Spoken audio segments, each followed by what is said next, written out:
The Thought Lab.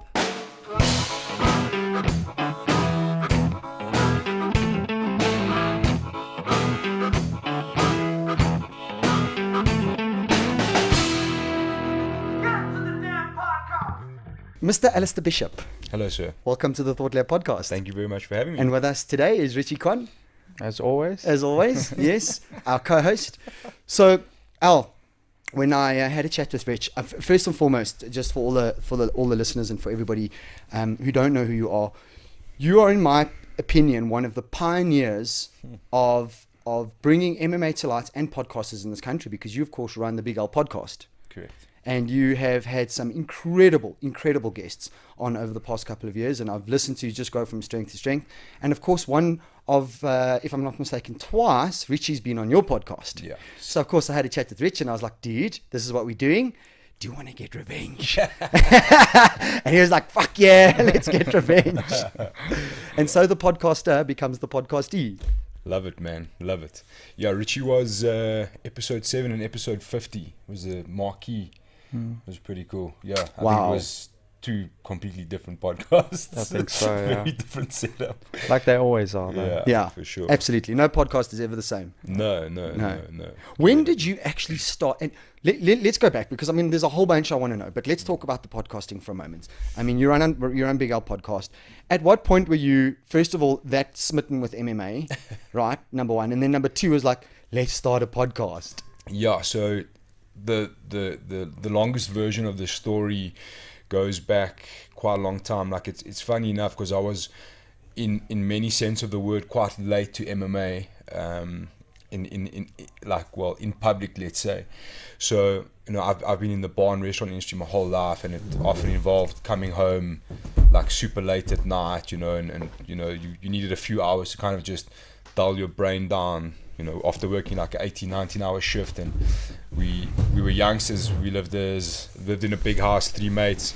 We often ended up somehow watching UFC, and it was kind of crazy. And we always watched whatever card was going on, whatever you could get, whatever was available, and like some dodgy download. And I remember torrent, torrent, yeah, exactly, like LimeWire. Oh my god, you're giving away your age, bro. Yeah, for sure. What are you, like 50? No, 49.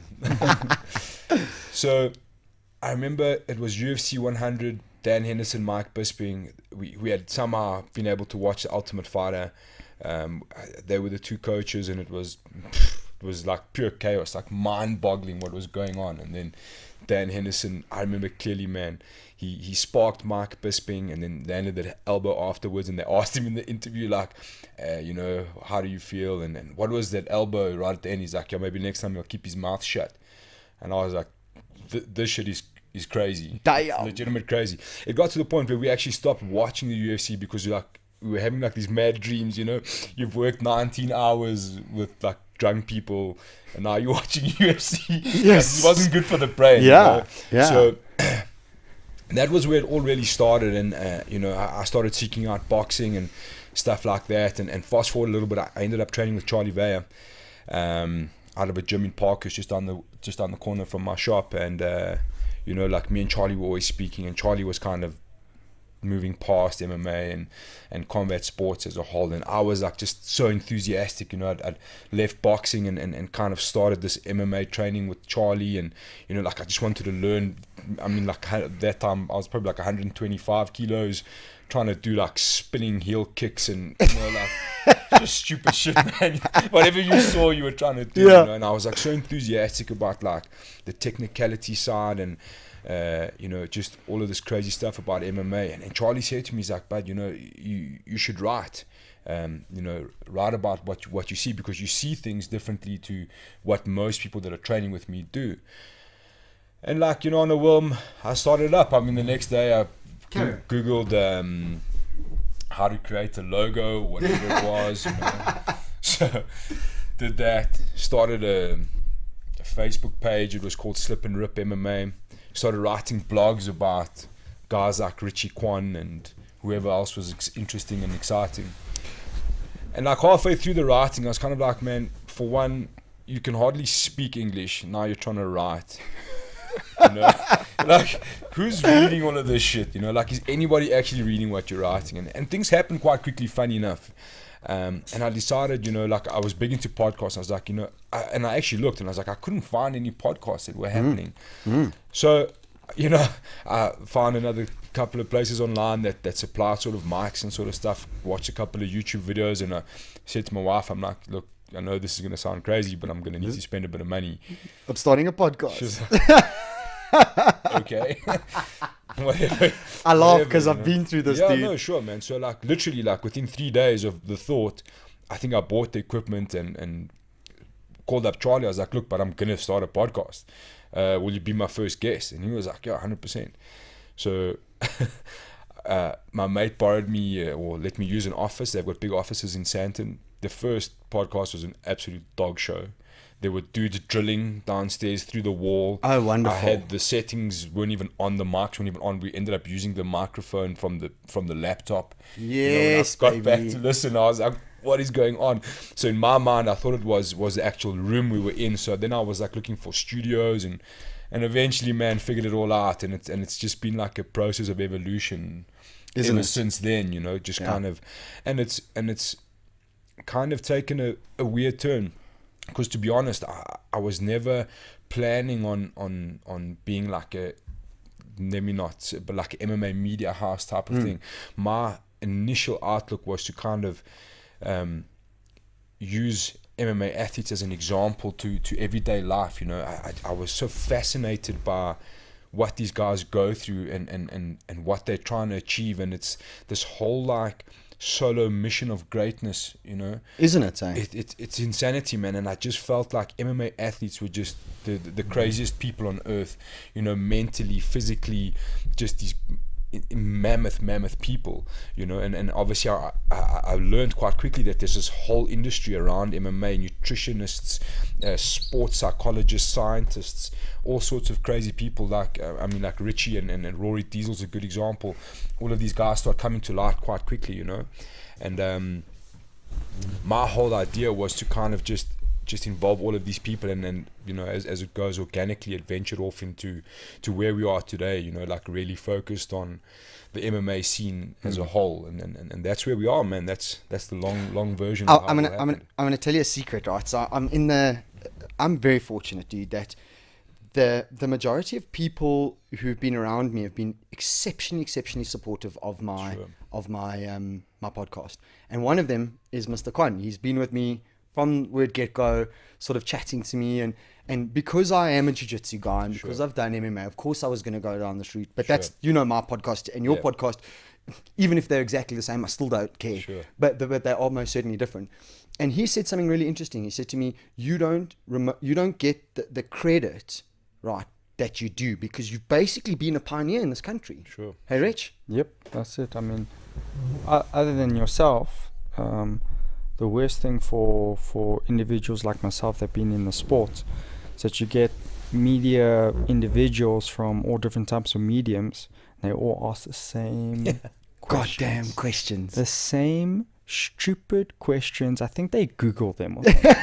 They don't actually understand who the individual is. And, you know, Big L's podcast was the first basically platform that I went on to. You could actually express yourself. And he would ask questions that would allow you to express your views properly, you know, and give the right information. So that's why I always said that, like, Big L's podcast was the first medium in South Africa that allowed the MMA community, BJJ community, any combat sports community to voice who they are. Yeah, absolutely. Bro. Yeah, and she's Richie. It's a massive compliment, because that's really what we set out to do, was take these insane people in this insane industry and just shed the showcase light. them. And just shed the light. I mean, it's funny to watch MMA, because you're watching this big house sport, and it's just one guy, and the vulnerability that's there is just it's insanity, you know what I mean? And that's what you first see, and like as you look deeper, you start to realize, like, it's not just that 15 minutes or 25 minutes of fight, it's this whole life that's happened before, you know. And then obviously meeting guys like Richie, and you see the relationship between coach and fighter, and it's just, you know, like I always say to people, there's not another 14 other people for you to depend on you know, like in a sport environment or a team sport environment.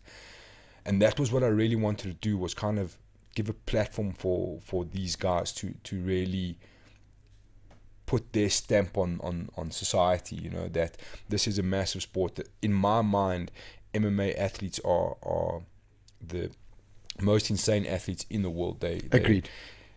They're the pinnacle, in my opinion. They're the pinnacle of what a sportsman can become. Because it's okay to turn around and go, and I'm not putting any other sport down, but it's okay to turn around and go, I'm an expert at archery, or I'm an expert at boxing, or I'm an expert at rowing. It's a single discipline. Sure. Right? That's not good enough. Sure. You got to be an expert in Brazilian Jiu-Jitsu, in boxing, in Muay Thai, in takedown. Right? Sure. And then you've got to mix that all together, put your personality in that, and goddamn hope that that'll fucking work. Yeah. You don't end up in hospital. Sure. And I think the craziest part in all of that is that, I mean, we had a laugh about egos just before this, is that regardless of how in control you are of your ego, you still have to put all of that on display when you get into the octagon. Yeah. Because everybody's watching. I mean, if you've been a guy who's been running his mouth before, now you've got to back that up. Yeah. Now everybody's looking at you, you know what I mean? And they're not looking at your team, they're looking at you. It's regardless. Everything else is now right there, the vulnerability, your ego, everything is in front of you, you know what I mean? And you have to put that together. And I think that in itself takes an amount of courage, an amount of balls that not many people can really understand, you know what I mean? I you know, I've fought before in a boxing ring. Sure. Does that make sense how far back I fought? Yeah. Right, in a boxing ring, okay? And it was one of the most frightening things that I've ever done. And I don't think that anybody who you can conceptualize it all you want, right? But doing it is a completely different thing. Sure. Yeah. Well, Big Al, tell us about your little martial arts career. Yes, let's hear about it. Can I tell you what? If you weren't in martial arts, right, and if you weren't a martial artist, I wouldn't listen to you. Sure, man, and I think that's a massively important point. One of the key examples, and it's such a weird thing, we will get onto the martial arts stuff now, is take your time, Cape Town with Regis Moyambo. There was a lady, she was obviously a journalist, a young journalist, sent there by whatever media company. And I mean, she asked Regis the most outrageous question, like, you've lost 3 in a row or 2 in a row. Or do you think you need some time off? I'm like, listen, what?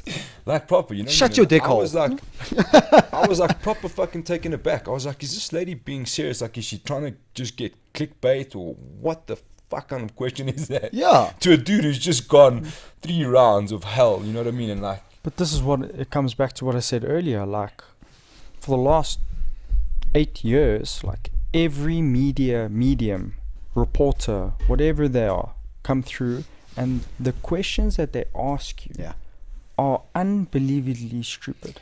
But I was quite shocked. But I'll go one further. So I don't know, like, and sometimes you get a little bit too emotionally invested, and that's one thing you've got to learn to control. And like, I shot out and said, you know, like, this lady, honestly, in my opinion, should actually issue an apology and just be like, you know, sorry, I was stupid question, whatever. You know, like, you've got to do that, especially if you're on a social media platform. If you put out a mistake, correct it. You know what I mean? I've done it twice in the last couple of weeks. Well, I'm going to say 1.5. We'll get into that. But I want to hear this. But you know, the funny thing of that, and then when I put that out, and I got a private message, and someone saying to me, you know, like, why must she apologize? At the end of the day, this dude's a fighter. He must just pull up his socks. And I'm like, look, I get it. But at the end of the day, you say he's a fighter, I say he's an athlete. You know what I mean? Because if it was A.B. de Villiers being asked such a stupid question, what would you say? Yeah. And would you say, oh, he's a cricketer, he must just pick up the ball? He's an athlete at the end of the day. Well, dude, I'll give you an example, right? I had Roman Kabanak from the Renegade Reports on the podcast, and we've subsequently become like really good mates. But let me tell you a story, dude. I'm not there throwing my political prowess around because I have no fucking political prowess. Sure. And it's like me walking up and trying to ask political questions when I don't have political knowledge. I can't be a political commentator if I'm not an expert in politics. Sure. My point is, this chick you can't ask the questions if you don't understand it.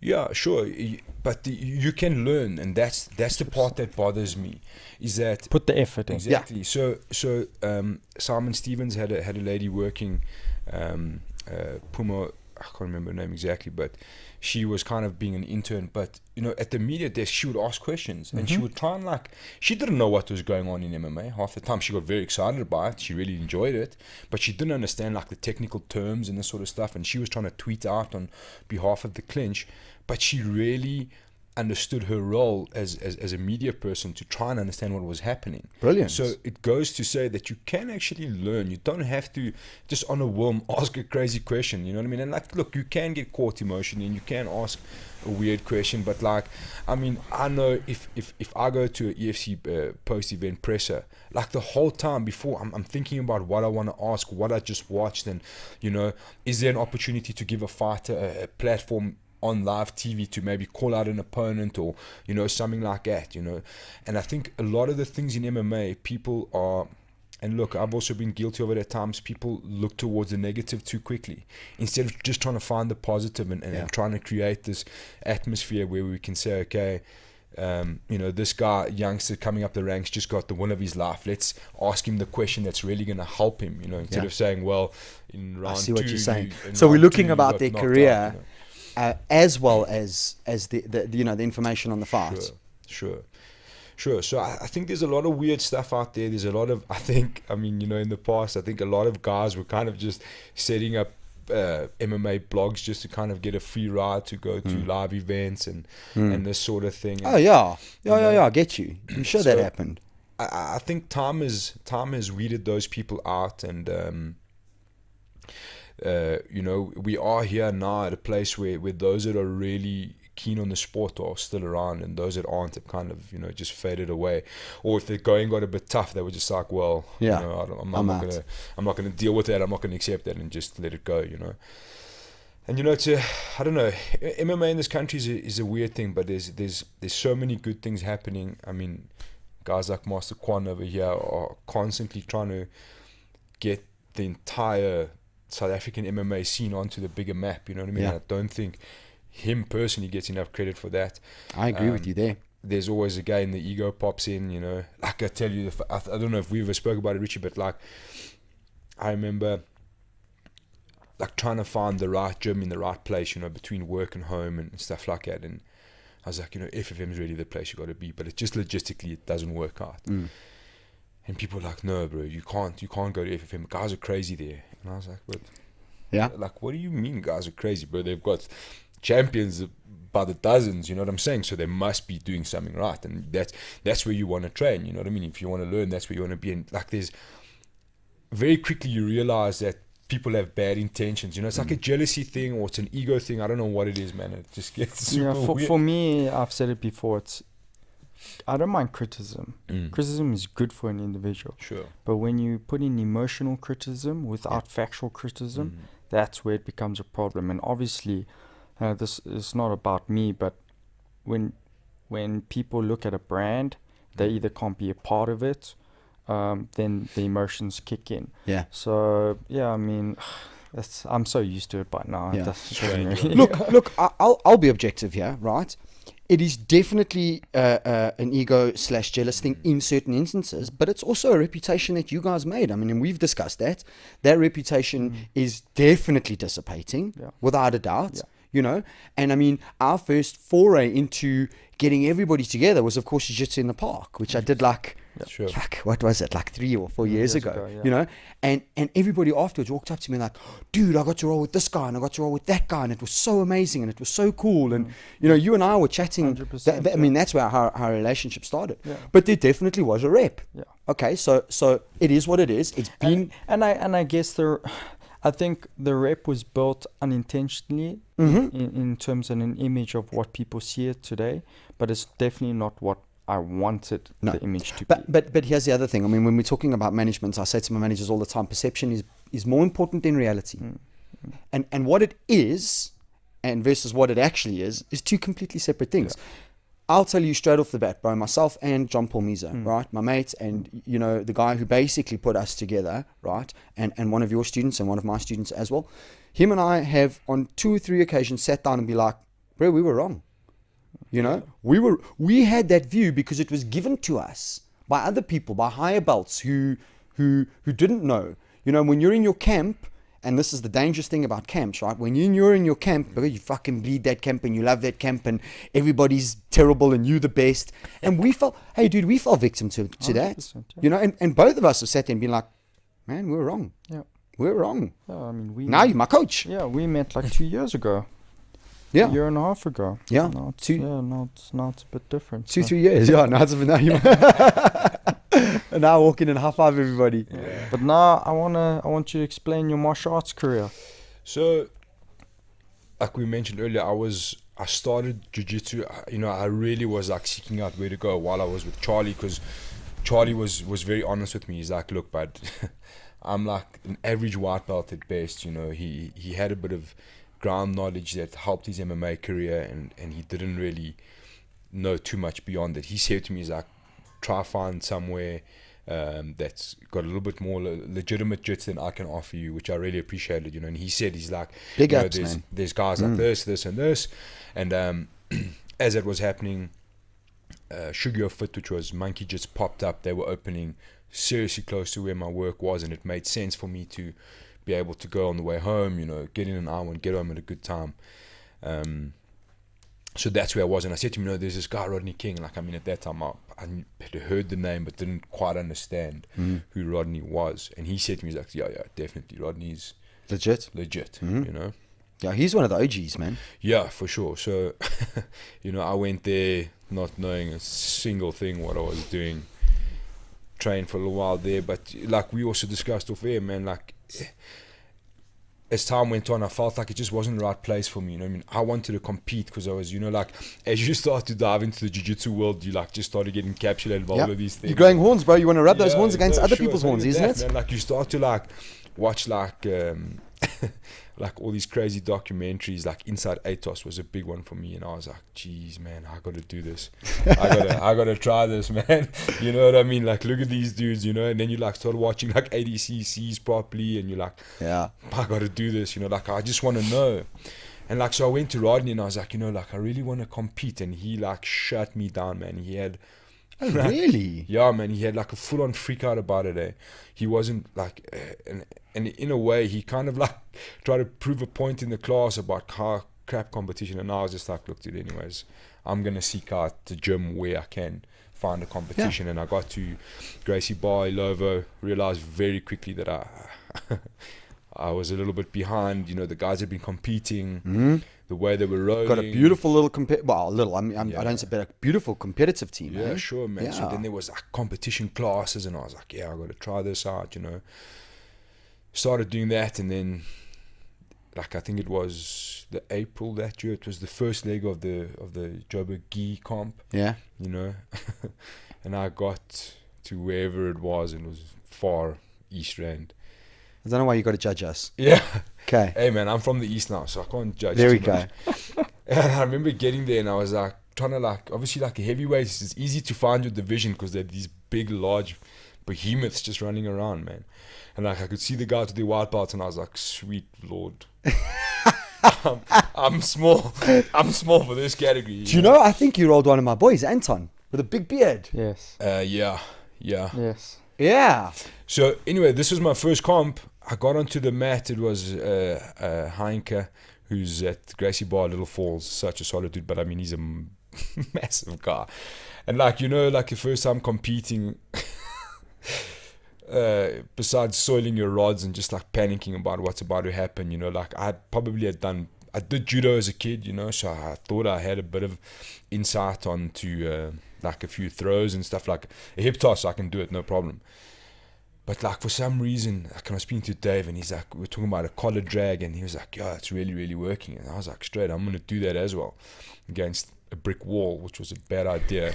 Tried to go for like a collar drag. I didn't know what I was doing. Ended up in a guillotine. He lifted me off my feet completely. I remember that. It was horrible, bro. It was absolutely horrible. I remember that now. And I was like completely devastated.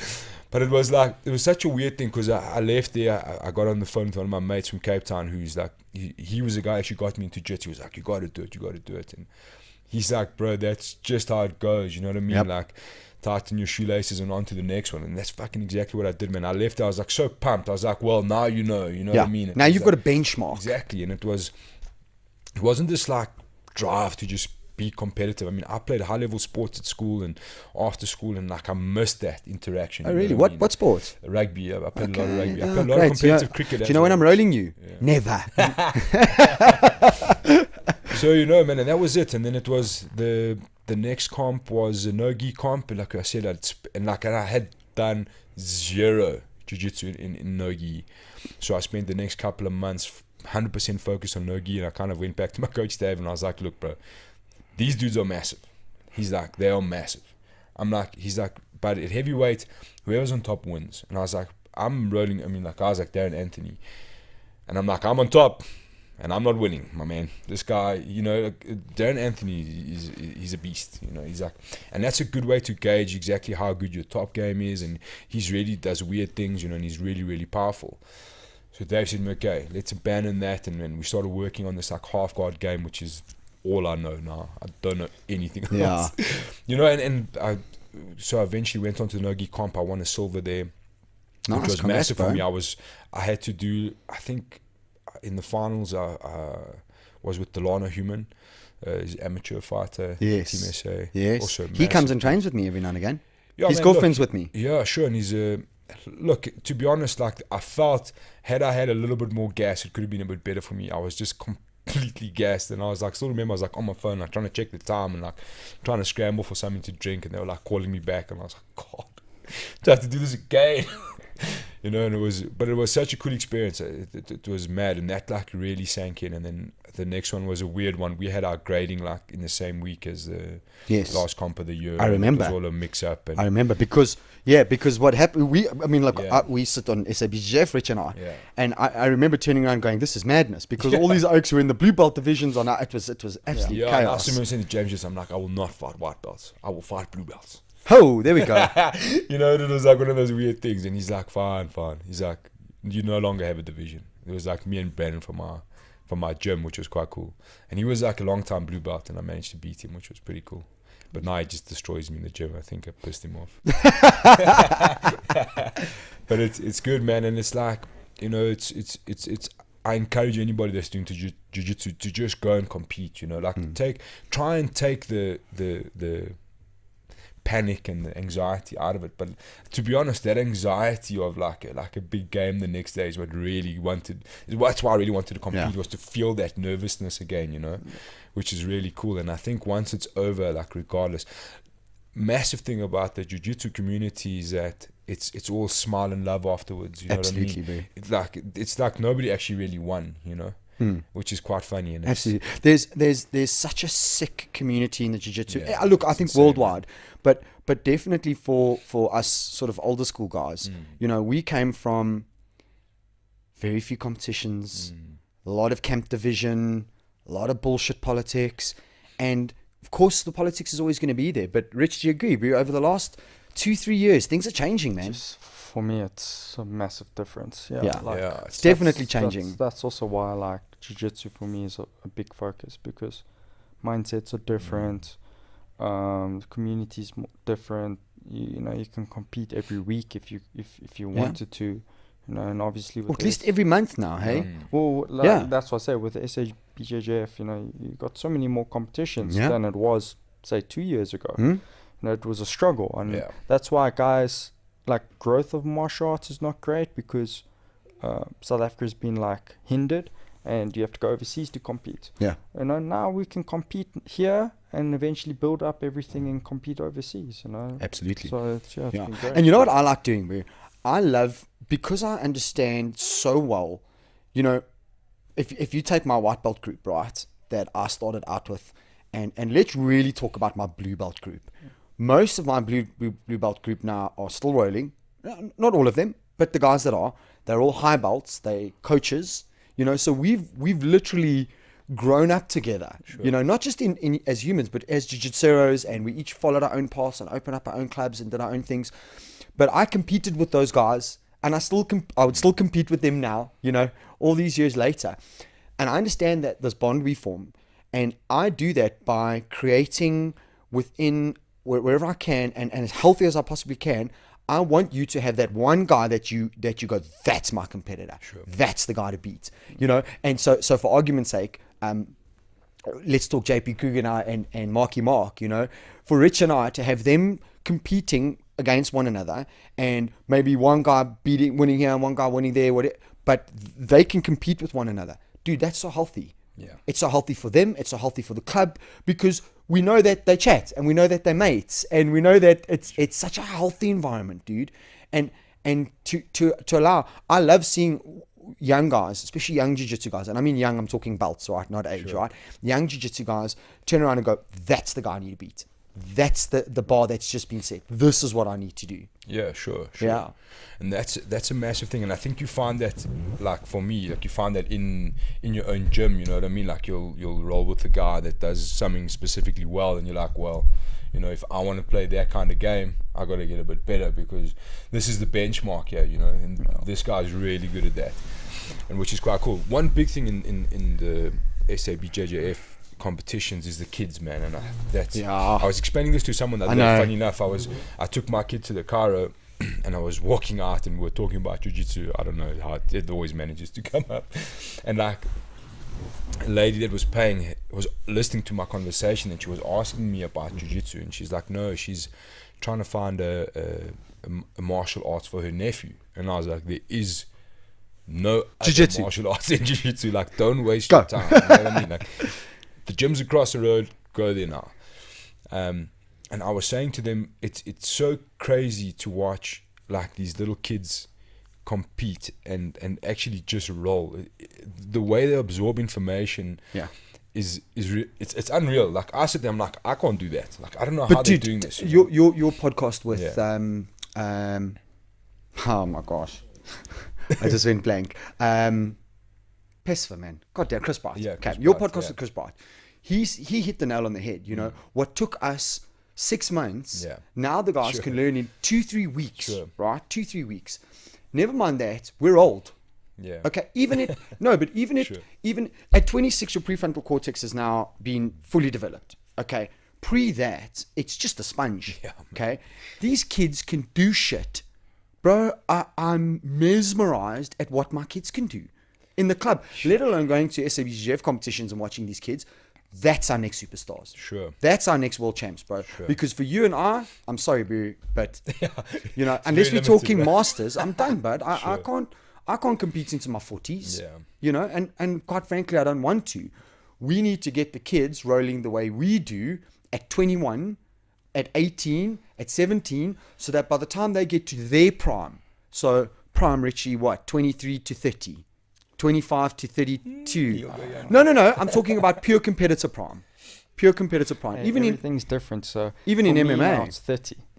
Hey, between 30 and 35. Yeah, between 30 and 35 is your prime for competition. But obviously, man, I would say between 18 and 35. You know, like everyone's different. You know, everyone's got a different theory and stuff like that. But when you've hit 30, you've got experience. Yeah.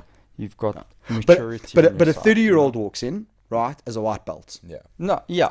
I'm saying, listen. Even a 26-year-old. I started Jiu-Jitsu at just a shade under 30. Yeah. You know what I mean? Yeah. So, and like... And no offense, bro, and with love and respect, right? Sure. I'm not talking about masters, okay? But you'll never go on to be a world champ. No. That's not my aspiration. But also, a lot of guys put masters down. I mean, have you seen the masters division? Nah, I know. Okay. Buddy. Yeah. Let's go against Megatron and let's see how well we do against I know. Megatron. Yeah, you know what I mean? I know, Everyone's I'm with like, you. oh, yeah, masters, man. It's like, okay, sign up.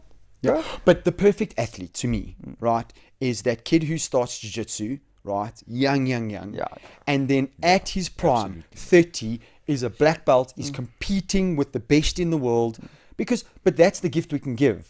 So I'm just saying, you know, for us, it's 100%. We're. The hardest part there is getting that kid all that way. Yes. Absolutely. You guys know the dropout rate is... Well, let me tell you a story, insane. Right? I had a young guy by the name of Tristan, okay? He started with us. He's just gone to high school now. He's actually with Andrew van Zyl. Okay. He's his rugby coach. So he plays for the Falcons, and he's just, it's Parktown, if I'm not mistaken, yes. He's just gone to Parktown Boys, plays for the Falcons, done jiu-jitsu with me for the last 3-4 years, right? In fact, went from my juniors even up to my seniors for the last couple of months before he went over, and won everything. like at SBGF, just won everything. He's just one of those kids, man. He's just unbelievable.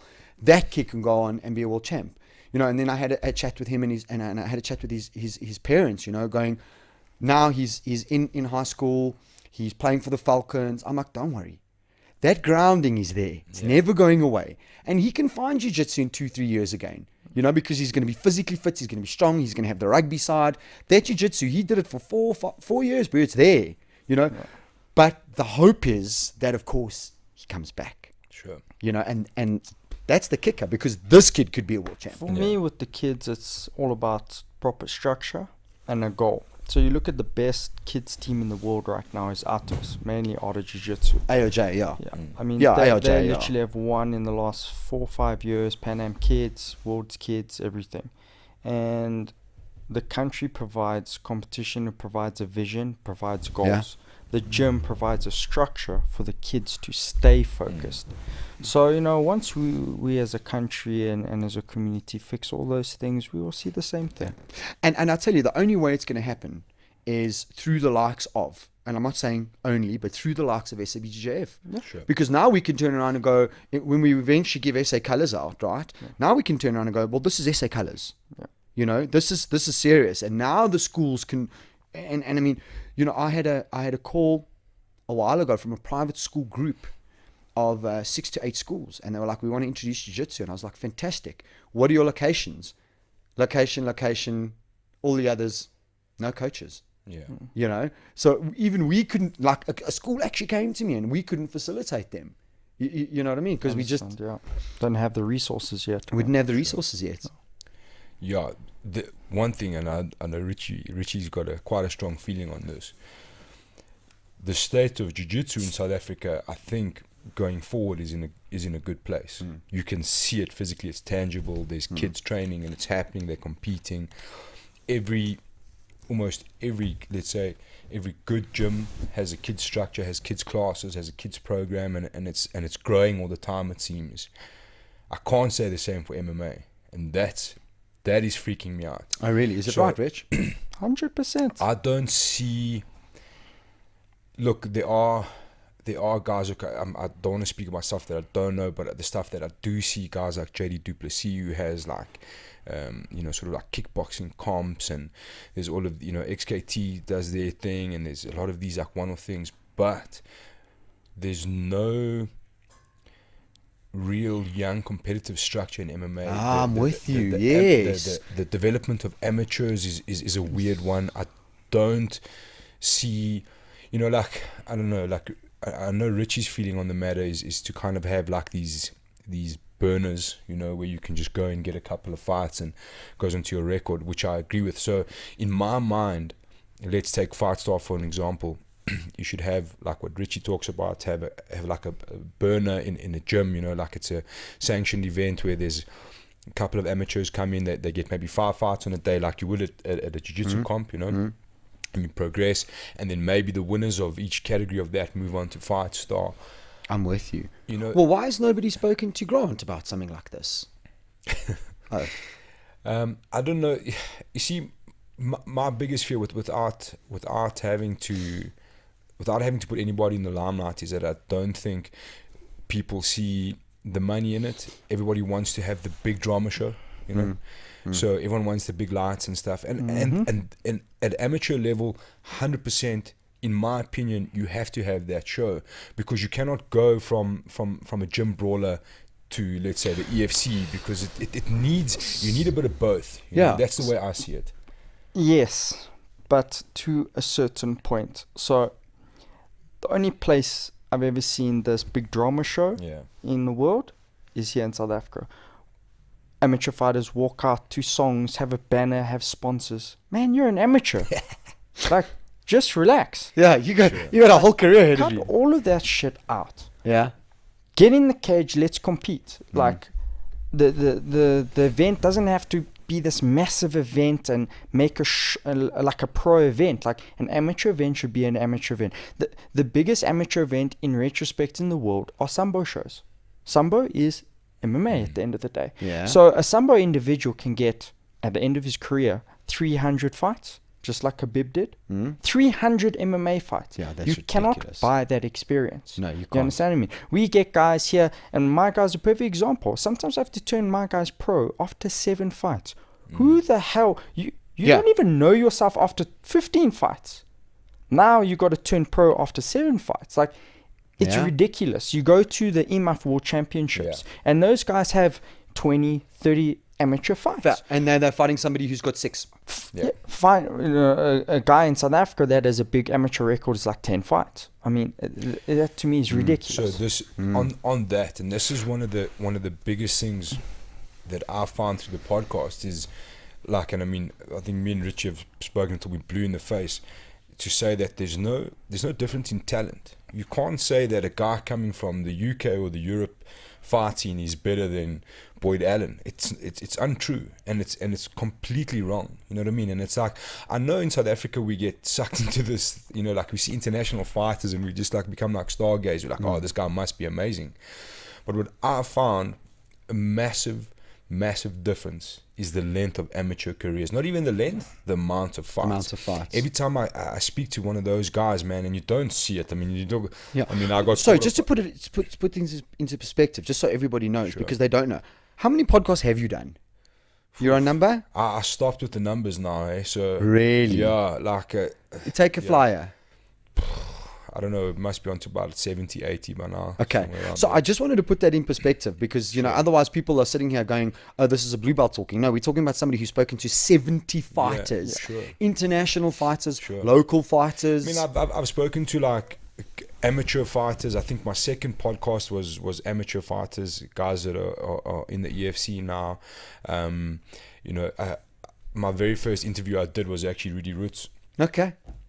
You know, that was like a press conference setup, and I've watched him develop, you know, all sorts of guys. The major difference is, especially the guys coming to the EFC now, like, okay, Carl Eleanor I can speak about because I know him quite well. I think Carl was saying to me the other day that was his 35th fight, and it's his 8th professional fight. Yeah. And that sort of 45 fights. Yeah. That sort of sequence it's a continuous theme throughout. You know what I mean? So when the guys get here from overseas and they see the EFC and they all praise the EFC, like the EFC is a massively big show. Yeah. I mean, today's episode was Jay Cuccinello, who could only sing praise to the EFC because he honestly believes, you know, like the EFC really set him up to get onto the Ultimate Fighter, and winning that fight over a guy like Wesley Hawkey really put him into the big spot. How incredible! You know? And you look at a guy like Jay, who honestly, I mean, like, the shows he's been fighting on realistically are Mickey Mouse shows. You know what I mean? But I promise you, like, even if you try and find the video footage, most of it's like a guy filming with his cell phone, or, you know, it's Mickey Mouse shows. That's a reality, and they've come onto this. They making this move to the biggest show of their life in the EFC. Yeah. You know, but the guys are coming with piles and piles and piles of fight experience. So now they're reaching the big time. Where I feel the major difference here is guys are going from, you know, having whatever fights before 1, 2, 3 fights at Fightstar and straight into the shipped off straight into the EFC. But let me ask you a question, guys, and I am ignorant here, so that's why I'm putting it on to you. Is this not something that should be regulated and governed by somebody like MASA, Mixed Martial Arts South Africa? Let me ask you this. How hard did it take for us to get our South African colours for BJJ? Very hard. Okay. But they've already got a block. They already are their governing body. We're dealing with people with ego. So look at the guys that are at the head. Do you see them actually doing anything for the sport? Do you see them actually in the public eye? No. I don't even know who they are. Exactly. I'm not being... I don't know who they are. That's my exact point. That's my opinion on that matter is, like, I try not to get... I mean, Massa is... You can have an argument about Massa back and forth. I mean, I even had a guy ask me the other days, can we not make another sanctioning body? And I'm like, but I don't know the answer to that question. Like, the answer is no. So my feeling on a lot of what's happening in MMA locally at the moment is I've watched in the last, say, 2 years, MMA in South Africa really hitting a like a growth. You know, it's like it's like this massive strap, and it's got to be, in my mind, it's the quality of fighters. You know, guys like JP Bays going overseas, Chad Hanukom going overseas, who, and everyone else. I mean, Boyd going, Trickus going. You know, all of a sudden we're hitting this global market. You know, and it's this massive exposure, and the sport is really growing. I think guys are getting, a lot of guys, I know sponsorship's a big thing, but a lot of guys are getting good sponsors. They're getting management involved, they're getting PR guys involved, and all sorts of stuff, and the game's really stepping up. So I feel like a lot of people who have been involved in MMA for a long time, they've, you know, I mean, a lot of guys have made a lot of sacrifices in the sport, and they've got to the point where they're like, you know, financially, this shit is about to explode, and they're trying to find a way to capitalize and hold on to that. You know what I mean? And they're trying to figure out, where can I make money in this sport? If I'm an amateur promotion, I'm gonna do whatever I can to hold on to whatever I can until I reach the big time. You know what I mean? And it's like I said a lot of times, MMA becomes this passion versus profit sport. You know, and there's no real balance. Realistically, EFC is trying to make a profit. Are they passionate about MMA? Probably. But the EFC is a business. That's Sure. what, and they deal with their promotion. They deal with pros only. On the amateur scene, it's an amateur scene. Yes. And that's what people don't like. And I mean, so, and this is always our problem in this country. You know, you've got the likes of Fightstar. Okay, and I had a chat with Grant, and you know what Grant turned around to me, he said to me, one of my biggest frustrations is to try and keep the guys in amateur longer. He says, I want to keep them in amateur longer. I want them to have more fights. I don't want them to just go to the EFC. Do you know what I mean? So you've got this for-profit entity, and hey, bro, at least he provides a phenomenal platform for our amateurs. I mean, I got a lot of my amateurs from House of Tinkerbell, JP Kugo's camp, who go and fight there. And then you've got Masa, but who's actually doing what? Yeah. So for me, I mean, Fightstar's doing an amazing job, just like EFC. Yeah. I'm not putting anyone down. No, of course not. My main thing with the amateur scene is there needs to be one every week. Yeah. It's that simple. It's like saying that a BJJ guy wants to go to the Worlds, but he's never done a competition, but he wants to go to Worlds. How? So that's exactly where it is now. Like, you look, why are we trying to recreate the wheel? What is everyone doing overseas? Why are we not just copying and pasting? But it's not, because profits come in. Yeah. Ego comes in. And that's where I have a problem with everything. Yeah. So there's also a lot of guys who have put themselves out there as whatever, promotional people, trying to run shows, and there's a lot of weird and strange people out there, you know, like without mentioning too many names, but I mean, I remember someone sending me a thing about I'm sure you guys will know Henry Extian, and like the show he was putting on was such a strange thing, man, and it seemed so dodgy and it seemed so weird, and like I don't know if his show's still going, and this guy was infamous for putting on strange shows. I heard about them. Young kids, like, again, if you're gonna have amateurs with young kids, there has to be precautions. And there has to be, you know, like very strict rules. Yeah, full on, no shin guards, no headgear. Like in these two, like there was a photo, and it's actually, I've still got it somewhere, of these two kids, and I mean, like those things you cannot agree with. You know what I mean? So there are these people out there, and it does paint a bad light. That's why the government body is so important. Yeah. Sure. But he was like, his attitude was just like, you're right, Rich. Fuck you, you know. I'm going to do it. Show, I'll do what I do. Yeah. The people love it. I'm like, because you're creating shock value, but it's like dog fighting. Yeah. Or cockfighting. That's what you're doing. Yeah, I mean, exactly. Using kids as dog fights, and that's... What I was just about to say, at the expense of these fucking poor kids, bro. Mm-hmm. So, again, it comes back to the point of the outlook on MMA. You know, when someone says to me, oh, he's a fighter, you must just suck it up. And I'm like, no. You've completely missed the boat Still here. human. Not even that. He's not a fighter. He's an athlete. People struggle to differentiate the concept of this person is an athlete. If you look at a guy, let's take Boyd Allen for example. You want to say, oh, Boyd Allen's a fighter, you must just suck it up. No, Boyd Allen is a high-level athlete. He's all of our high-level fighters are high-level athletes, and we have to be able to distinguish the two. You know what I mean? That's what a guy like John Jones is a crazy but massively high-level athlete. Absolutely. You can't say, oh, he's a fighter, he must suck it up. I'm like, I get it, bro. I'm with you. But I think you're missing the boat here. And I think They're seeing the fighting, not the platform. Sure. Because sure. each specialist has their platform. Sure. Archery, they've got their platform. Sure. Yeah. And it's such a weird thing for me, man. And I get very frustrated with it. And I just, you just smile and wave eventually. Just like, yeah, man, he's a fighter, whatever. Yeah. Whatever you say, And it's Yeah. a strange thing. Like, and there's a lot of weird things that go on, man. A lot of weird characters. I think MMA is synonymous for producing weird characters. And I think we're slowly going to build past that connotation. But I mean, I remember Richie saying to me, I think on our first podcast, talking about the generations, the first generation. And I think they had it the hardest, Definitely. Guys like Wesley Hawkey come to mind. I mean, you listen to Wesley's story. Yeah. Martin van Staden can tell you about fighting for a case of beers, man. You know what I mean? Yeah. Dino Yeah. Bagatine as well. Dino So Bagatine. These guys had it the hardest. Chris Bright. And I think for a lot of them now, it's that same kind of thing where they've, they feel like they did so much at a younger age. If only they had grown up in a different time. So that's why a lot of them are still competing. That's the way I see it. And I think a lot of them are still probably the best in the country, And these guys had to lay down the foundation, and the second generation came down in, and maybe we're seeing a bit of a third generation. Are we? Well, I'm gonna say guys like JP and Rudy Roots and that sort of younger generation, like the 22 year olds.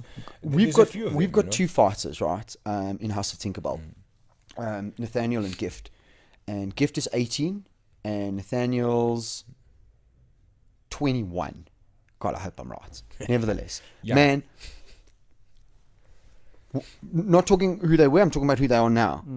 Gifted, talented, devoted, humble, skilled, good Jujitsu. You know Nathaniel. He's when you come to my club, he's always, he's always the guy who wants to, super great fighters, right? But JP's focus.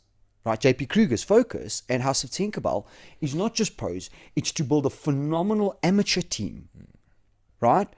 And that's his focus. So now he's doing it as a club, okay? And where do we send these guys? Pre-Fightstars. And that's really what you're saying. That's the key. I also send my guys to Fightstars, but what I'm saying is look at the second or third generation, you want to call it. Is the growth as big as the first? No, it's not. No, it's not. I How see what many you're saying. guys Are you talking about just the amount of amateurs? Yeah. And then the hype and scene of amateurs is quiet, in my opinion. Guys can argue with me, and guys have tried to slate me on social media about it, including Fightstars. Okay. But of course they're going to have a different view because their business is amateurs.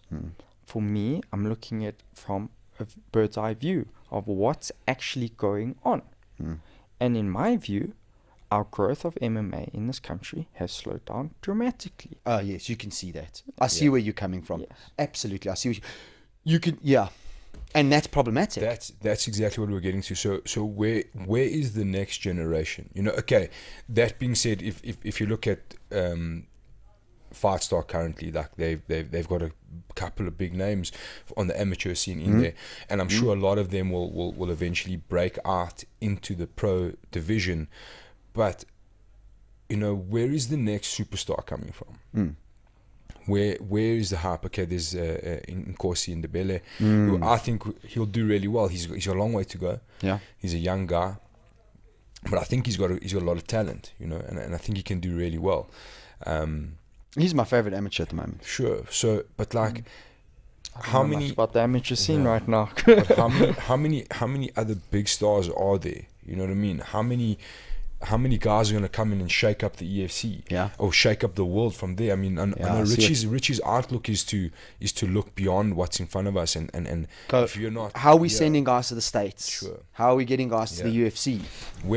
Are these amateurs having 30 fights? Where is the next dog on edge? You know what I mean? Where are these people? Are they stepping out of the amateur platform with 30 fights? No, they're not. And for them to get 30 fights takes how many years? Yeah. The amateurs are fighting. Okay, I might be wrong with this. Amateurs are fighting average 4 fights a year. Okay, now for the first time, I mean, I looked at Fightstar's calendar, so that I didn't coincide SABJJF where I could, right, when we put together the calendar for the year, and man, they got like a fight every month now. Okay, which is great, which is good. It's better. But EFC has that. Yeah. UFC is a pro event. Mm. See, you understand what I'm talking do. about. I do. An So- amateur event should be every 2 weeks. In a year, a pro usually gets 4 fights. An amateur should be double, triple that amount. Yeah. So who does this? How I do don't we? know, buddy? I'm just putting the information out there. No, I'm if with I you. could, I would, but I'm my with you. plate's pretty much full. Yeah, no, I'm with you. If I take one more candle and try and Yeah, light so- it, I so- think I'm going to implode. A lot of the feeling is kind of like, well, why? Firstly, it's between Massa and people always say, why the EFC not doing something? And I'm like, but look, guys, the EFC, They're a pro event. Yeah, No, EFC they're a kind pro of got event. their and hands full. I agree. So people say, but where is the feeder coming from? You know what I mean? How are they going to get? And Where there's they're no going to feeder. find the next generation? Yeah. Well, you've No, got one decent. Please correct me if I'm wrong, okay? Because I don't know Cape Town and Durban, Yeah. right? But I know of one decent feeder, and that is It's Fightstar. Fightstars, 100%. Look, you've got Yeah, I don't know of It's the anybody. only one, yeah. you've got MFC in Durban, which has been running a long time. I think they're on like the 100th show. Okay. You've got CFL in Cape Town, which I believe went through also a strange owner, but they've produced guys. Okay. You know, so there are operations that are producing guys. But again, so if you say to me, where are these guys coming from? I can name you those 3. But guys, there's a few others, but What about not Richie and Huntley, because we don't have time, but what about somebody turning around to the club owners and going, very similar to South African Brazilian Jiu-Jitsu Federation, right? SABJJF was literally just so that we could get fucking roles for our students. yeah, sure. I mean, that's how it started. And I love that story, so I tell it all the time, but that's literally what it So was. what did you just say? We created it for? Just to get fights for our students. exactly. Well, isn't that what amateurs should be? My point. So, go. so I don't know, because I don't know the legalities behind what Master's doing. But I mean, here's a weird one. In order to, I don't want to muck this up, and people can correct me if I'm wrong. In order for a gym to produce amateurs, they have to be an amateur sanctioned gym, and they have to pay a license fee for that. That's how I understand it. okay. So, like JP will know, you could ask him. Yeah, I'll ask him. He cannot just send fighters Yeah. and I don't understand that. Like, I mean, it's like saying that a white collar event has to be sanctioned by XYZ. Does it really? So, because I can tell you now, there's guys that are competing at white collars with the aspects of fighting after a few fights, after doing a few white collars, then looking at amateur fights. So white collars is not what it is. It's not, I can't just kick off my suit and tie and go to a white collar because you're going to get your ass beat. Yeah. That's the reality of the situation. Dudes are taking it very serious. It's almost evolved into this whole other thing. An amateur fight, basically. Exactly. Exactly. It's become like an amateur tournament. So my thing is, why would you, let's say, for example, not to say Fightstar, but why would you have to have a massive sanction to have amateurs? Is it not Surely- for like things like protection and But for that falls regulation? onto- I'm asking. Yeah, I'm sure. Surely, in my mind, that would fall onto wherever you're competing. So it's the actual organization that would. Have Oh, to I be see what you're sanctioned, saying. not Yes, the yes, gyms. yes, yes. Not the gyms, the Huntley, organization. I mean, you guys know. Okay, it's difficult to start a gym, to make money out of that gym, and to get guys to compete out of that gym. Money? What's this thing you Exactly. talk of? It's impossible. And now you're going to throw something like a sanction to have amateurs. Like, I mean, if 10 guys walk into Richie's gym, they start trying, they're like, look, Rich, we want to have an amateur fight. Sorry, but I don't have the amateur sanctioning. Like, that to me does not make sense at all. Look, I might be mistaken, but I'm pretty sure that's how That's what it works. is, yeah. So you have to be an amateur sanctioned gym, which is a strange one for me. Yeah. Pro sanction, Yeah. amateur sanction, all these damn sections are all about money. And that's who it is. And That's who's at the making money at the end of the day, Yeah. that's what it's about. Yeah. How are the guys doing overseas? Copy and paste. But no, in South Africa, always have to create something new, and someone's pocket's got to get filled, and someone has to have a big dick and ego trip and be at the top. You know, Richie's and on the that's, podcast. and that's how I'm with you, I dude. get so irritated, bro. Like, I was on the South African MMA team, and the politics started because I started asking questions. Like what? Oh, well, South African colours is not South African colours. Where's our blazers? Where's this? Where's that? Why is the South African team only meeting once every month? You know, who's the head? And I'll say it. Who's Raymond? XKT. Why is he the head? Oh, but he came to the meeting. Yeah, but that doesn't make sense. He is a zero figure in the MMA community. He knows nothing about mixed martial arts. Yet he is the president of MASA. So when you fly over to IMAF World Champions back then, they will get, the presidents and vice presidents were getting paid their tickets, not the athletes. Now probably has changed. Now we've got Fightstars is on it, helping a lot with the IMAF guys. RDX is on it, helping a lot. But back then, I was asking these questions. And that's why I got an email saying, we don't need your help anymore. I'm not being egotistical, but I am the number one mixed martial arts coach in this country. So if you don't want my help, and you don't want to listen to what I have because you want to have a bigger dick than me and an ego trip, well then, so be it. Beyond that, Rich, why would you want to deny a youngster that opportunity to train with someone like yourself? That frustrates me. Yeah. And okay, so recently I was called into an online debacle because you have to accept where you're wrong, and maybe I was wrong. I called out, I didn't really call out Fightstar. I asked a question about this thing about the 200 grand that in course in the belly was supposedly won. They put it out saying that he's going to win 200,000 rand in cash. So when I first saw that, I sat on it and I was like, I have a lot of questions about that. Firstly, if he wins 200,000 rand in cash, does that make him an amateur or is he now a professional? Because according to IMAF, that means you are now a professional. So people because the amount of money you've been given. Money, full stop. So people will say, you can win prize money. You cannot. So I went and I'm like, okay. So someone said to me, you're wrong. So, okay, let me go and check. Got an extract from IMAF's website. 0. You cannot earn money as an amateur. It doesn't work like that. Okay, but fine. So Grant obviously got very upset with me. He's like, why didn't you phone me and ask me? But I'm like, but I'm not here to ask questions behind closed doors. I'll ask questions straight up so we can discuss. Everybody that wants to discuss can discuss. So I didn't call anybody. I asked a question. What does this mean? And did he in fact get that money? So both him and Jason from RDX both try to keep it behind closed doors. And I'm like, but why don't you guys, if something of this magnitude happened that earned so much money, why are you not shouting it from the rooftops? Exactly. Why are you not saying, look what we've done?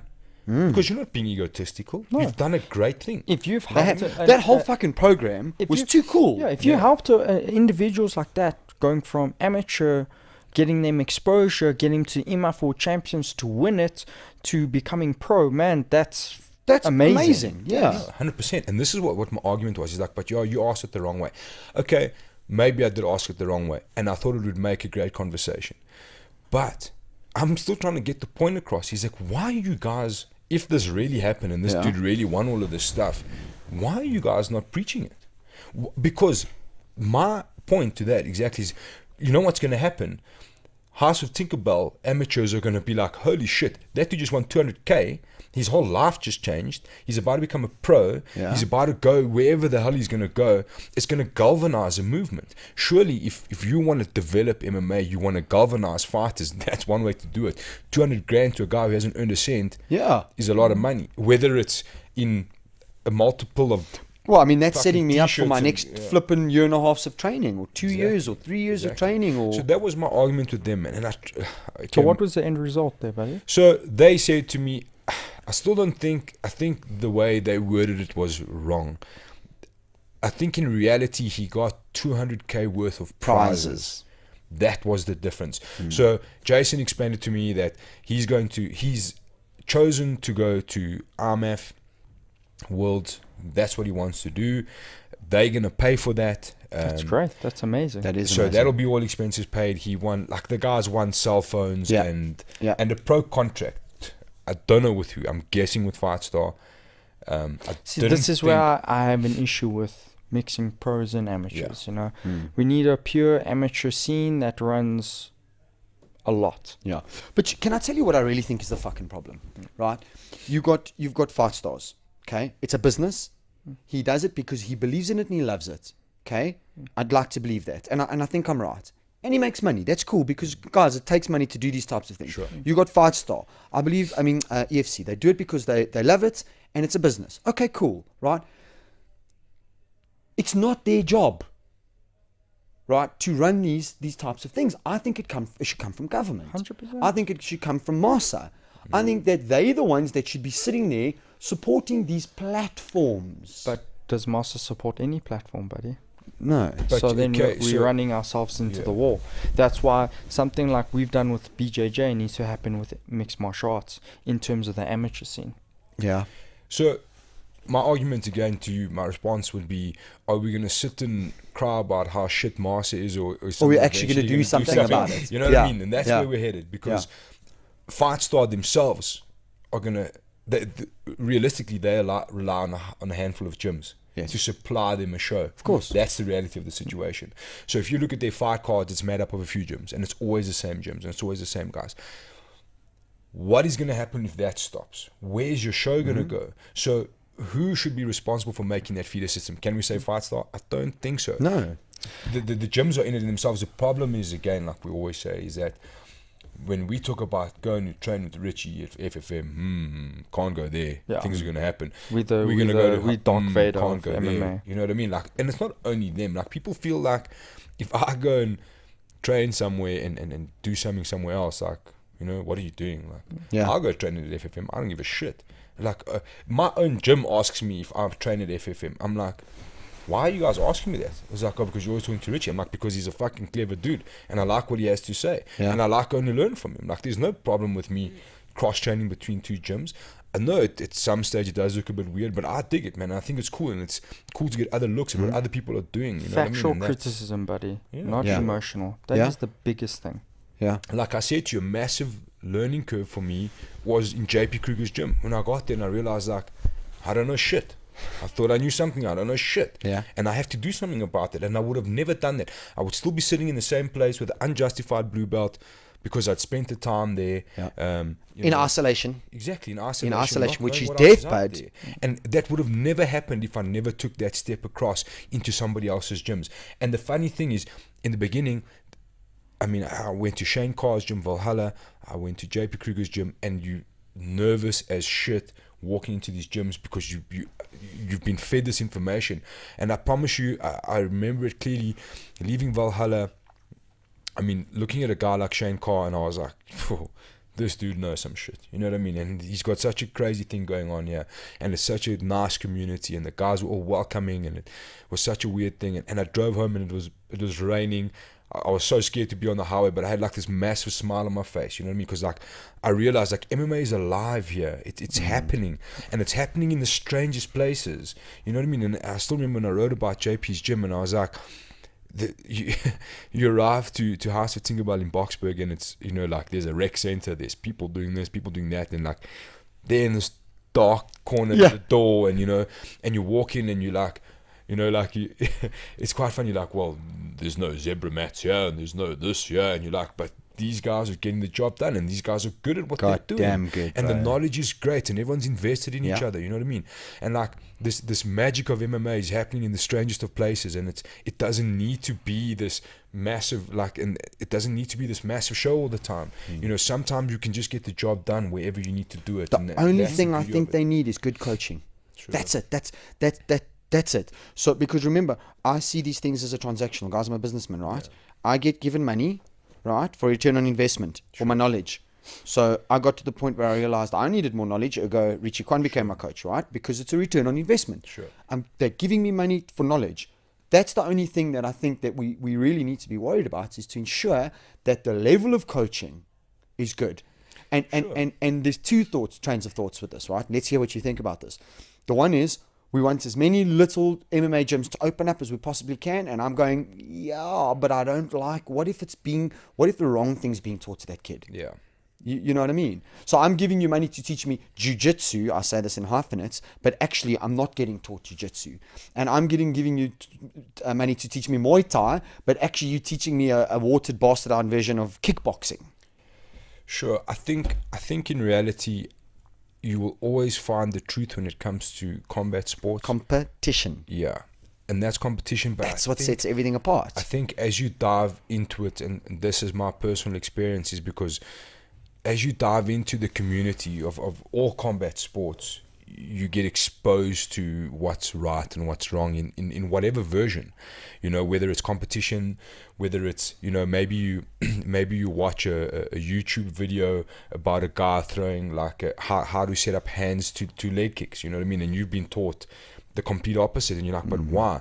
Does my coach know more than this person, or is my coach wrong? So naturally you should be able to start asking yourself those questions. So I don't think in the modern day you can be a fly-by-night coach. I don't think that's possible. It does happen, and it is happening. Yeah. But I think eventually that'll get weeded out. Yeah. And I think Listen, I'm going to tell you guys the fucking best story you've ever heard in your whole life. I saw a newspaper article that I still have because the guys at work thought it was so funny that they cut it out and stuck it on my wall of a guy. Listen to this, right? Advertising, okay, alien Jitsu, yes, man. which was a combination of traditional Japanese Jiu-Jitsu and Brazilian Jiu-Jitsu. I almost had a fucking hernia. Well, Alien Jitsu, bro. I can tell you that there's I mean, Richie teaches Yoda Jiu-Jitsu, but there's currently a member of the Jiu-Jitsu community that has a big sign on their gym that says Brazilian Jujitsu. Oh, wow. JEW. JiuJitsu. Like the Japanese version. Yeah. But it's Brazilian. Like, I don't know if it's a spello or they're not too sure which one they're I teaching. think it's a spell. A speller. Yeah. Must be a But I'm speller. like, Because can I tell you what? surely you should check these things. You should check it, right? But if you give I your see it every day, jiu-jitsu it's to an advertising agency or to, some printer, it'll pop up. bro, most people don't even know how to spell jiu-jitsu. But Yeah. look, we're not talking about a sticker, eh? Are you talking about a shine? Yeah. Really? The thing with that issue, with what take a we're photo talking for you. about is, what dictates you as a coach. Yeah. You know? And how do you become a coach? And that's, obviously I'm on a big drive on the art of coaching Yes. and trying to because I believe if I make better coaches in this country, I'm going to help develop more athletes. And that will obviously drive what we've been talking about. But yeah, my biggest thing is here, we have amazing athletes. We have amazing individuals, youngsters that want to learn, but where they're taking the information from, where's the source of information? I believe that our coaching systems and our supervision of coaches in this country is very bad. Yeah. And guys can argue with that, but it is. And Rich, the art of coaching is to be a coach is a skill. Yes. And if you've never been taught how to be a coach, it's very hard to then become a coach. Absolutely. And to be egotistical and say, well, I was a fighter, now I'm going to be a big coach. Man, it's two different things. No, dude, I literally couldn't agree more. I had to pocket, turn around and go, right, where am I going to from here in my club? You know what I mean? And I needed to go out there and find a great coach because people give me money and I take that shit fucking seriously. Do you know what I mean? Sure. And not only do they give me money, but they give me time and they give me loyalty. And that's even more important than money, if you understand what I mean. But these are the three primary things that they give me. They give me time, the loyalty, and the money. And God damn it, it's beholden unto me to make sure that my coaching's right, that my curriculum's right, that my material's right. I mean, you said something to me when we first started. You said, I'm one of the few coaches you've ever seen that actually had his own curriculum.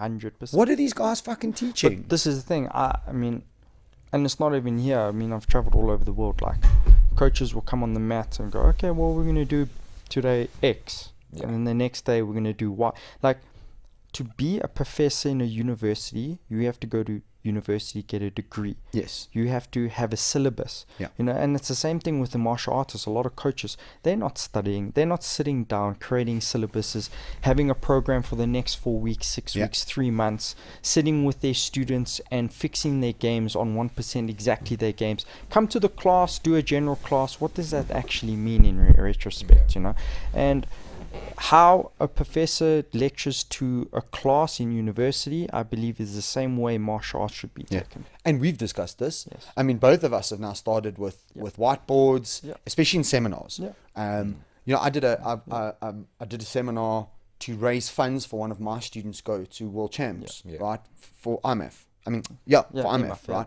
And I put together the seminar, and the whole seminar was done on flip charts and stuck up.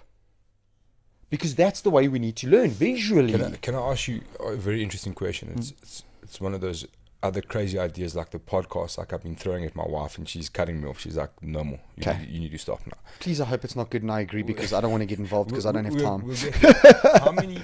How many people outside of your student base came to your seminar? 100%. Yeah. Well, the same 100%. for you. No, The same I for you. understand. Yeah. The same for you. Look, I'm guilty. I wasn't there for whatever reasons. Did I want to be there? Fuck. Yeah. Definitely. I understand you can't always be at every seminar. So my question here is why are there so few seminars happening, and why is nobody attending? Ego. It freaks me out. Man. Ego, gym politics, Yeah. and So we had Cyborg in our gym. I almost wet my pants like a little girl. I was so excited. I know. Because like Cyborg is the dude to me. You know what I mean? I think it's gym culture. Okay, so I'll give you an example. I've got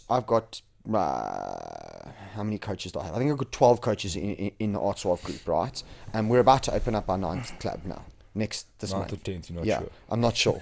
And it's going to be in Three Rivers and Meyersdal, and I've got a 4-stripe blue belt starting, which is really cool.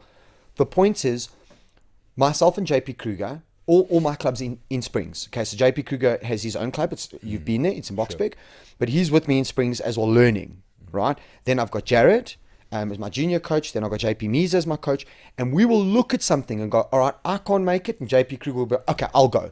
Because we're always trying to represent, and your seminars that you've had, Rich, with like Nicholas Gregoriadis, okay, JP Kruger couldn't make it because he teaches on a Saturday, but then Jared and I go, and we pull. So I think it's a gym culture thing, and it's an ego thing. And just put your ego aside, go and learn from everybody, go and figure out what's going on, because you cannot live in isolation. Yeah, it's insane to me. Like, but can I tell you what I such a think? weird thing. Can I tell you who I think is accountable now and who needs to start becoming accountable? Richie and I, in as far as South African Brazilian Jiu-Jitsu Federation. So at our last annual general meeting, which we held this week Saturday, we sat down and we discussed social media. And if you look at SABGGF's website, the posting that went out was, first of all, we congratulated one of your purple belts on his purple belt, Polo. and immediately. So what's his name? Polo, that's it. And immediately under that we said, right guys, please start sending us information on gradings, on seminars, and we just need to get that information out. We've got a big coaches WhatsApp group. SABGF is followed by a lot of people. It's our responsibility to do this now. And do you know how we break down politics? We break down politics by doing things like Richie and I have done. Yeah. Where we literally like he's got one of the biggest clubs in the country. I got one of the biggest groups in the country, not the biggest clubs, but one of the biggest groups, and we work together. And now we've got all the board members of all the best clubs in Joburg, or some of the best clubs, not all the best clubs, please, but some of the bigger clubs, and we all just got together, right? And now we need to start supporting one another. That's what it comes down to. It's got to come from grassroots, guys, because we're going to get no fucking luck with anybody else. 100%. So I think a prime example, we were talking about Jamie earlier. James Gemmell. Yeah, James Sachs. James Sachs. He tagged like a whole pile of people, myself included, about, I can't remember exactly. To be honest, I don't really know the politics behind what was going on at the time. And he tagged Jamie. And Jamie's response was, please don't tag me in this shit. Like, if it's not positive, I don't want to know. Well, that's and true. that should be the outlook in reality. It's not always possible, but it's like exactly what you're saying. Just breaking down that wall. And We've got to get through the bullshit to get the positives. Like at the end of the day, and I think MMA and Jujitsu is the same. In the very simple notion that everyone's after the same goal, and that's to get more knowledge. That's what we're all trying to do. So why would you restrict yourself from saying, I'm not going to go train there because my gym's going to look at me weird? And there are gyms, I'll show you messages where I've said to people like, hey, but you're welcome. Oh, but my coach won't like that. I'm like, are you fucking joking, bro? Find a new coach. You know what I mean? Like, are you crazy? Like, listen to what you're saying. But are you crazy? I send my guys overseas. Yes. I tell them to get out of the gym and go. That's it. The thing is, now though, now we're at the point where, I mean, for some reason, I just get, maybe it's because of the Artsov website, right? But I get a lot of phone calls, right? Hi, I'm looking to do jiu-jitsu. And my first question is area. And this is how it works, right? Literally, Joburg. Joburg where? Joburg North, perfect. Are you closer to Sunninghill or are you closer to Lovo? And they're closer to Sunninghill, go to Sunninghill. Sure. Are you closer to Lovo? Go to Lovo. I'm not trying to go, hey guys, if you drive an extra 30 Ks, you can get to Alberton and then you can go to Art Suave. They're bullshit, man. It's just about fucking getting it going. Sure. So that's like in the same breath, like, I mean, I've had the sent guys to Richie, in fact, like international fighters coming out. I don't know how it happens, but it just kind of happens. You do a podcast with somebody and then you become mates. That's just the way it is. Like Francis Mlumba was a prime example. Like his manager hit me up. He's like, look, Francis coming to town, like it's all very unorganized, last minute kind of shit. He's in fight camp. I'm like, Jesus, dude. Yeah. And it wasn't just like 2 weeks. Yeah, he was in fight camp. He didn't have his passport. He had to land here, get his passport, get his flight sorted out, still train, make weight, and go and fight. And that fight, God bless, he won. And now he's getting a title shot. Brilliant, So he came to my house. He's like, no, he'll just stay fit, stay sharp on the bag. Like I got a little No, come on, are you fucking kidding me? No, you're very mistaken. Come to the club. So I messaged Richie. I was like, look, this is the snow. He's like, send him, bro. Bring him in. And everyone took him with open arms. And he was like so grateful for it. And so like, and he said the funniest thing to me. He's like, I must be honest with you. He's like, I underestimated what I was going to be doing there. You know what I mean? He's like, I thought I'd just go in there, spar with a few guys. And he's like, let me tell you, there's a gym full of killers in there. He was you know the what I mean? most humble human I've ever Really? met in my life. How incredible, man. Like, after the one session, Big Al called me and said, hey, we got France coming in. Obviously, because of the MMA scene, I knew who he was. And also because, Will, Tommy, all the guys from SBG, we've become quite good mates, And when he rocked up and did his first session, I think I told you about this. Yeah. When we all lined up to close class, he said, Rich, can I say something? And I was like, and he came off the wall. He stood next to me.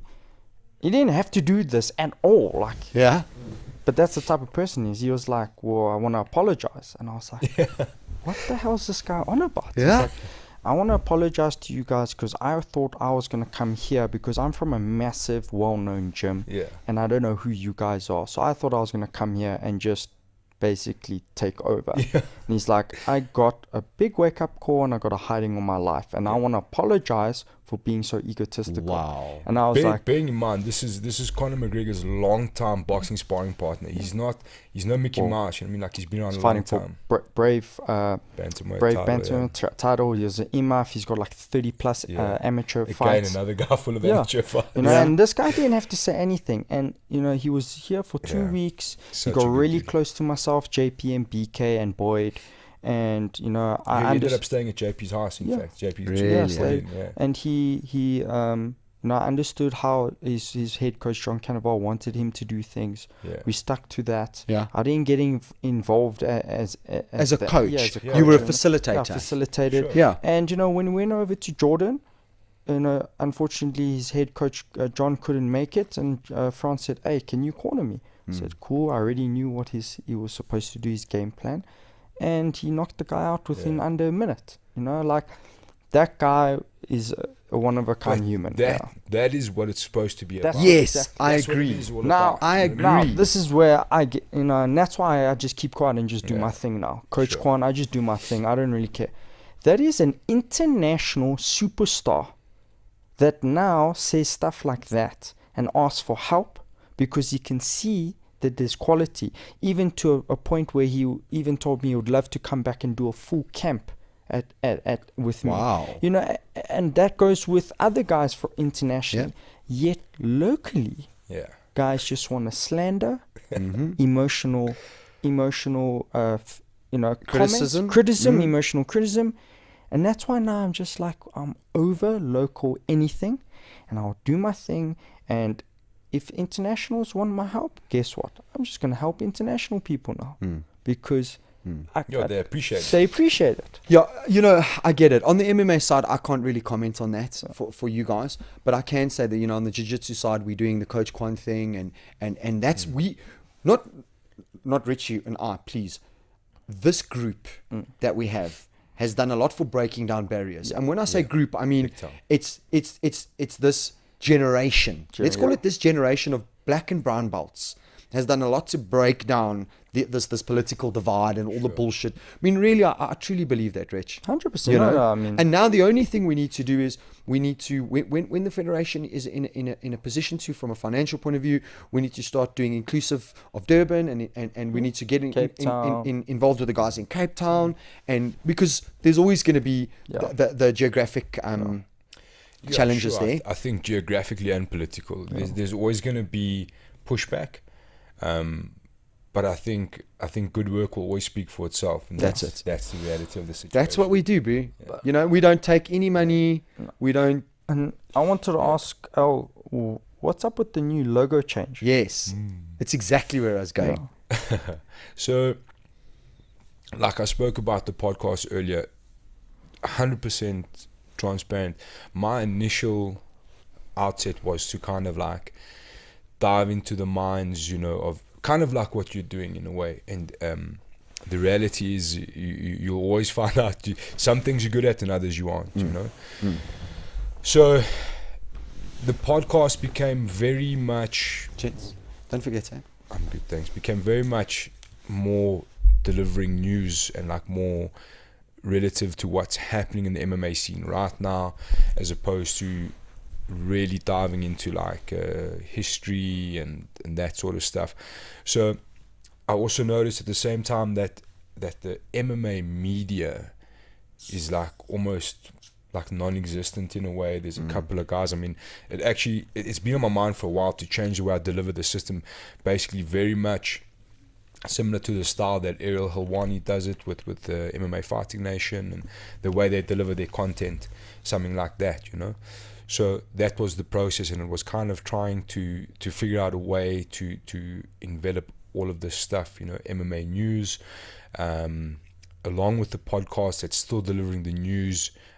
So for example, you know, and to be honest with myself, like I spent a lot of time focusing on the biggest names possible, you know. So now I'm trying to get the other stories, because there's so many crazy stories out there, man. There's so many crazy guys that are just like, a guy like Caleb Ridley, for example, who, you know, the guy just blew my mind in Cape Town. He was getting smashed and out of nowhere got a rear naked choke and won the fight. And like he was in the same, I was actually in the corner with Carl Eleanor, and he was in the same change room, and I was like looking at this dude, I was like, bud, honestly, like you're the most inspirational person I've seen in a long time. Wow. Like it's ridiculous what you just did. It's actually insane. And like this dude, you know, like you just see this fighter, but he's got such a crazy story, and I think he's now like somewhere in the Middle East, coaching, training, and doing his thing, man. He's just like an honest, genuine, cool dude. Another cool example in Cape Town was Dion Brunning. You know, him and Carl Eleanor's coach had trained together before, and like Dion was like, no, Sunday, let's go surfing, let's see Cape Town, and it's all those sort of things that are happening, you know. So I'm trying to find a way to amalgamate all of it, to give people community the news, you know, and try and figure out what's relative and what's not, and what's important, let's say, and what's not. You know, there's a lot of shit that happens that you can just leave, you know, like it doesn't really matter, like whatever, let it be, it is what it is. And there's a lot of stuff that people need to know. It's like fight news, I don't know, like besides the EFC's media team, there's not much happening on fight news. And you know, the funny thing for me is a lot of guys neglect, and it's a modern way of life, they neglect the PR stuff, they neglect the social media stuff, and it's important, man. You know, like guys say, I can't get sponsors, massively. And I'm like, but what are you doing about it? Yeah, what are you hustling? You know, what are you doing? Like, you know, like I mean, honestly, I don't make a single cent. I've never made a single cent off a podcast. Okay, we've got sponsors that are giving us like gear and shit here and there, and little things, which is cool. But at the same time, they're getting more exposure than I am. So that's for them as well. And that's what I'm trying to do is just expose the whole MMA industry and the fighters. So like tomorrow we'll be chatting to Danshil Moodley. He's got an important fight, whether you think he's a contender or not. You can hear his story and where he's come from and where he's trying to go. That's what I'm trying to do, you know what I mean? Can I tell you what I love about your passions about the sport is you're not politically based. And I love the fact that very much, I'd like to believe maybe, this is why we would get in contact, and I always knew we would, Like, I'm not there for an agenda. Sure. I'm there for a story. Sure. I'm there to take information and do value. And that's what you do. Takes facts, man. Yeah, it takes facts, man. Takes and facts. you can speak to an FFM guy today and an XKT guy tomorrow, and it doesn't matter. Sure. And dude, props to you for Thank that, you, man. Appreciate that. And that's what I'm really trying to do. Like Grant Olo said to me, he's like, well, that's what any good reporter would have done. And I was like, but there's a couple of problems with that. One, I'm not a fucking reporter, and I've never claimed to You're be not a that. journalist, You know yeah. what I mean? And I don't pretend to be that. Yeah. I'm not pretending to be anything. I'm simply putting out what I feel is right, and I'm simply trying to give somebody an opportunity to be on a stage, because I think they've got a cool story. I think what they're doing is fucking mental. Yeah. And I take my hat off to that. And B, maybe he doesn't have this massive social media, and here he's going to be given a platform to say and give his piece. You know what I mean? There's agree. nothing wrong with Sure. it. Why are you getting defensive? Exactly. Yeah. That's exactly it. Okay, if you ask a question, answer it. Yeah. Yeah. Straight up. That's it. And I promise you, if it's right, I'm gonna it's show right. you. I'm gonna Like, show you those fucking messages, because that's exactly what I said. I was like, you guys are you're attacking me now, which I understand, but you had a golden opportunity. I've put everybody on a platform. You, the fighter, whoever, everybody's on this platform, and you can say your piece. Because regardless whether I believed what they told me or not, I went and said, regarding my earlier statement, this is what I've been told. This is what has happened. It's fantastic. Last time was a prime example. Somebody sent me this thing about a guy who's fighting. I can't pronounce his name properly, so I'm just going to leave it for respect reasons. Send me this thing, and he's like, look at this guy's record. He's 0-6 as an amateur, and now he's fighting as a pro. So I put out, I'm like, well, how does this happen? And then people start attacking me, and I'm like, okay, there's been a mistake here, clearly. And guys are like, you asking in the question. yeah. So guys are sending me things, like a lot of guys, like amateur fighters, are like, dude, topology is dodge malodge. So I get a picture of this guy as an MFC champion, and so the very next thing I'm like, okay, so apparently this dude, his record is actually 11-3, and he was an MFC champion. So obviously topology is dodge. You know what I mean? So this is the fact. So we're correcting the mistakes. Absolutely. And there's nothing wrong with Okay, that. but People are going to make mistakes. on and that Sherdog, happens, what yeah. is it? There is no Sherdog. Okay. Well, Which tells a story, man. okay. I've got a fighter like Martin Vincent. Half his fights are not on Sherdog. Sure, dog. Sure. And unfortunately, Sherdog and Topology are the pinnacle points Of where we go to. of where we go to. Exactly. So Exactly. if it's not on there, it's not true. But- regardless but of let me what ask you- anyone wants to say. Yeah, but let me ask you a question. Is that not the coach's responsibility then Nah. No. to go, hey guys, No, fucking fix because this? it needs to be a sanctioned event for it to go onto those events. Ah, I've got you. So you're saying that the fights weren't sanctioned? Well, I don't know. I'm just saying that if it's not on there, It didn't happen. it didn't happen. So look, Yeah. the feedback for that example, and that's what I'm always after, is for people to engage me. Yes. You know what I mean? Yes. Because I don't know You're not everything. fighting. Also, I don't pretend to know everything. So a lot of current amateur guys competing in RMAF worlds and whatever else came and said to me, hey bud, I've had problems with topology. They asked me for videos, but the fact that they're asking for videos tells your story, and that's where the sanctioning comes in, because it doesn't exist. And funny enough, Graham Cartmel said this to me, and it really rung true to me. Because he said to me, he's like, if you're a fighter X, Y, and Z, and you're trying to get on a promotion, and you're like, as a promoter, you're like, okay, so where have you fought? And you're like, oh, I've got 11 fights. They don't care. whatever. They go to Sherdog, Yeah. Topology. Exactly. If you're not on And there, where is the video? they Where can I kick see you your? out. Yeah, where can I see your footage? fight? Where can I see you fighting? Yeah. And that's a big one. You know what I mean? Like, Of course. So it does play a role. The guy It does have a doesn't- different record, and that's what I'm told, and I take for. But if you're telling me that, I believe you. So that's what I've been told by this person. and It's that's not what it about does it play a role. Yeah. It plays a massive role. So, is. Exactly. also having said that, I appreciate that you're fulfilling two roles now. You're providing a platform to people to chat. To chat, Great. yeah. Sure. Like we are right now, and like you have with all your podcasts, and I love your podcasts, right? Thank you, man. Okay, cool. They're better, way better later on. Because yeah. when I started with the first ones, don't worry, my first podcast didn't have video. Okay, because I didn't fucking get it right. Dude. So we make these mistakes. But the second thing you're there to do, if you're there to do news, Sure. right? Okay, and I'll come for you with all hell's fury if you fake news. Yeah. So how do we not fake news? Facts. Sure. That's what it comes down to. I feel like it's And a if we- combination though as well. Like you have to have the facts, and there's a couple of things. You can get things wrong factually. Of course. Of As long course. as you're willing to As long admit as you're correct it. trying to And find it that's out. what- if I'm wrong, I'll tell you straight up. Look, I made a mistake. 100%. Yeah. I'm not 100%. scared to do that. And at the same time, is that shame. I keep saying Grant Olive, and if he ever listens to this, it's not a personal attack on him, but it's just a recent example. And he's like, well, I don't see you asking questions about Brendan Lazar winning his $500,000. And I'm like, fair enough, but at the time, I didn't give a shit about Brendan Lazar winning his $500,000 because the fact of the matter is, when it comes to these guys, there was this whole WSOF thing and fighters, and there were a few fighters that were promised international exposure at the expense of Fightstar, which never happened.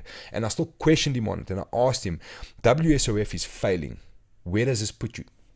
100% it's going ahead. So that was I'm already watching you with a stern eye, because promising something to an amateur fighter who's trying to make his way in the hardest sport in the world, really, it irks me. Yeah. It honestly, Yeah. it 100% If you make the fucking promise, irks me. but back that fucking promise up. And even if Yeah. you don't, just say, look, we were misled. WSOF doesn't exist anymore. Well, in entirety, it was WSOF Global. They do that like something like 900 cases against him. It was obvious to see it was going to fail. Mm-hmm. It was obvious to see. Yeah. It didn't take much to see. Yeah. You know? And hey, listen, but everybody gets hoodwinked, eh? Sure. Everybody can get hoodwinked. And if you got 100%. hoodwinked and you got made promises and those promises fell over, just be like, it's me. Yeah, You know? But let's correct it. So, like, and I get it. And when Grant said to me, I was like, you know what, he's right. Should I ask a question about Brendan Lazar? Like, is Brendan Lazar Yeah, ever you going to should. fight again? You You know should what I'm ask, saying? Is he ever going to fight again? Is it relevant to what's happening? Like, I tell you straight up now, and I've said it a few times, I don't think Brendan Lazar should get in a cage with Dricus du Plessis. That's a fucking bad idea. No, like, I tell you straight up, that's a bad idea. If Dricus takes that fight, it does nothing for his career. So why do that? Especially after what he's done overseas. Oh, yeah. I For agree. Dricus to accept a fight like that is literally the worst career decision of his life. Yeah. And that's got nothing to do with Brendan Lazar. That's just business, man. So Yeah. I can tell you now, if I can go and sit down, Graham and Kyron, ask him that question, because I know the answer. And be like, yes, he's been given a contract, so over 6 fights he'll earn $500,000. Yeah. That'll be the answer. Yeah. Yeah. I know the answer already. Yeah. Can I prove it? No. Yeah. Can they prove it? I don't know. Yeah. You know what I mean? That's the reality of the But, situation. but primarily, this is what you are to do now, right? Create a Look, platform. I'm not out to catch and what is your anybody. new brand? No. It's MMA Republic. MMA Republic. We're not yeah. talking about catching, right? We're talking about reporting. Sure. Asking questions. Asking That's it. questions. Yeah. And if you're wrong, you're wrong. I mean, 100%. That's it. So, you know, I want to engage in the community because guys that are fighting know the answers better than I do. You know what I mean? And people ask me questions every day. I get the strangest questions every day. Some people message me with some of the weirdest things. I mean, there was a guy who was calling out JP Bays the other day, and he wanted me to be the medium. So I'm like, you know, and a part of me is like, you shouldn't do this, you know, like, people are going to laugh at this guy. But I'm like, but maybe he's serious. Maybe he really wants to. And maybe by some miracle, it sets him up. So I put it out. I'm like, well, JP, this guy wants to fight you, bro. I don't know who he is. Yeah. But this is what he said. He's like, if you can make it happen. So there it is, bro. Like, I don't know why you want to do that. But these are the things that happen on a daily basis. You know what I mean? So if, I'm just giving that platform. Like, if you want to fight And somebody. so be it, bro. I think it's amazing. So when we say platform, the podcast still lives. 100%. Okay, because don't make me come and get 100%. Richie to fist fight you, No, right? no, Okay, no. because we need that, dude. Sure. We need that. I am not the MMA podcast. Yeah. Okay, I'm going to have MMA fighters on because my relationships 100%. and because of my passion, my love, right? But everybody knows that I don't like MMA much. It's not that I don't. It's just it's not your passion. it's brother. not my passion, bro. Jiu-Jitsu is my passion. sure. You know, the only reason I get sucked back in is because of my fighters. Sure. Literally, and that's why I've been at so many fight stars Look, lately and stuff. The podcast, So the podcast- is the backbone of what I'm doing. Absolutely. It's always Perfect. gonna So that's be going to that way, continue. What are the various platforms on your podcast? yeah. Because you're on iTunes. It's how I listen to you. Yeah. So iTunes is on the backseat at the moment. I'm just trying to figure out exactly how to deliver it. So, and I tell you what, as you'll know, is iTunes, you can't monitor what's happening, which is very frustrating. Like, it's very frustrating. No, they've got the new podcast analytics. Well, I haven't even got that far. Oh, no, there's new podcast. So- Just come and speak to me after the podcast. So, YouTube, Yes. SoundCloud, Yeah. iTunes, Stitcher. Yeah. I'm now delivering everything straight to Facebook. It's right from people don't really use Facebook as much as they do anymore, but it's still there. Acast is great. Sure. Yeah, so there's, to be honest, like I have gotten a bit slack on updating all of that stuff and doing more research on what needs to be done going forward. Please come and speak to me. I will do, man. I literally mean that. Come and speak to me. So I've spent a lot of focus on content delivery and trying to play with different ideas and see what works best. And that's, at the end of the day, every show realistically is different in some way because I'm trying to evolve. And I mean, you know what that's I've got you. I'm going to give you my single gripe with your podcast, right? And my single word of advice, but I got drummed into me by my mates in the podcast. Consistency. Sure. That's it. 100%. So if it's once a month, 100%. If it's once every 2 months, I mean, twice a month, your audience doesn't care the frequency. What they care about is the consistency. Yeah, Wednesday the show's up, man. I've done shows. Jason van der Merwe. So basically, what I started doing, MMA Republic came out, and I was like, okay, what I'm gonna do. I noticed after fight week, the podcast numbers dipped. So I was like, what I'm gonna do is I'm gonna write an article, which is I did the rankings, the pound for pound rankings. So I was like, I'll do that after fight week, and I was like, but you can't now change that. You can't. I literally had Jason on the phone in the morning, put out the podcast 2 hours later. Good. You know what I mean? I was like, it's got to come out. That's it, boo. I got it done. You know what I mean? My constant fight is guests. Yeah. And I was speaking to Roman the other day, and he's like, welcome to podcasting, buddy. And I mean, they're 100. For Renegade Report, they're in excess of 100. And for Verity, he's got a few now because he's got his own podcast. And he's like, that's that, bro. You want to make this commitment, but it's got to go out, you know? So for me, it's Wednesday, Thursday. Those are my release dates. So today and tomorrow, those are my release dates. Wednesday or Thursday, weekly. And every now and again, I'll miss a week. Yeah. Right? But that will be the exception rather than the rule. And I'm hoping out of every 10, it's one. If you understand what I mean. Sure. And I'll tell you why, dude. It's just this. If you go into iTunes and if you have a look, it goes like this: podcast. Yeah. Yeah, and guys, so I'm just, dude, I am not the podcast expert, but the people I'm speaking to are infinitely more. And can I tell you what, bro? I want my daily or my weekly doses. Sure. So you've made me a promise. Give it to me now. You know what I mean? I want to hear my 1 hour that's going to be on a Monday or whenever it is. What's your release? Wednesday? Yeah, Wednesday. It's always been Wednesday. Yeah. So also like it also ties in nicely. So I've learned a couple of things as well. Like when I'm talking to guys that it's going to be the fight week show. If you release it Thursday, it's too late. No one's really listening because it's a lot of things are happening. You know, it's weigh-ins and countdowns and all of this jazz is happening. Oh, you need to take all of that into account, of course. Yeah. So we bring it back, you know, kind of build it up, and it's nice for them because it's like I said to Dan, I'm like, listen, your show will go out fight week, so that's what we're going to discuss. We're going to discuss your fight, how you got where you're going, what you think's going to happen, and it gives guys an opportunity to also, you know, like I grab like quotes out of them to like really like help them build up the fight a little bit, that last dig to get people psyched up, you know, which is, it's one of my favorite things, man. And this last show, I must say, they came out today. Jay Cuccinello was such a cool show. He's such a rad dude. He's a funny guy, and you know, like he had so much praise for South Africa, and I think great, that's man. Yeah, he couldn't say enough good things, and he really feels like he's indebted to us. You know, like everything changed for him here. Yeah, that was his so platform. Thankful and grateful, and like he said to me, like even like to you all, like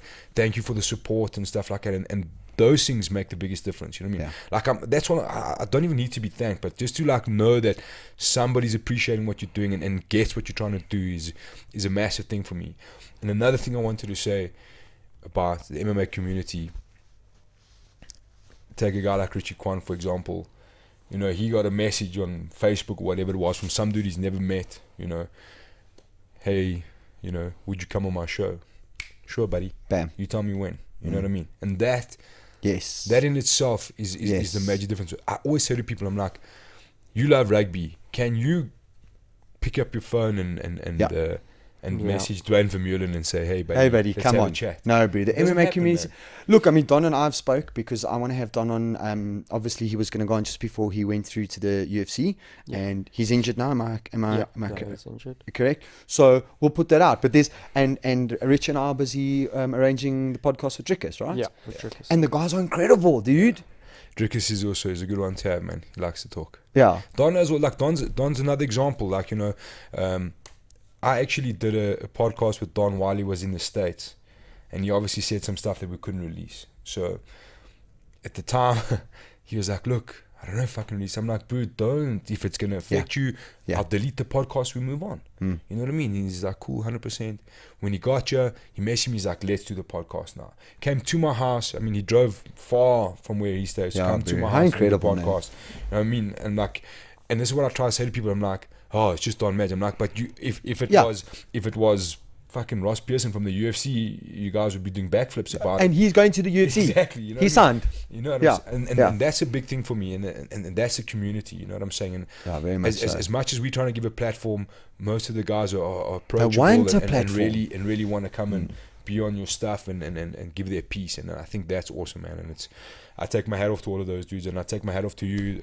I know what this shit's about, and it's hard work, and it's sacrificial. You know what I mean? Look, we aren't coaching world champions like Richie Quan, but no.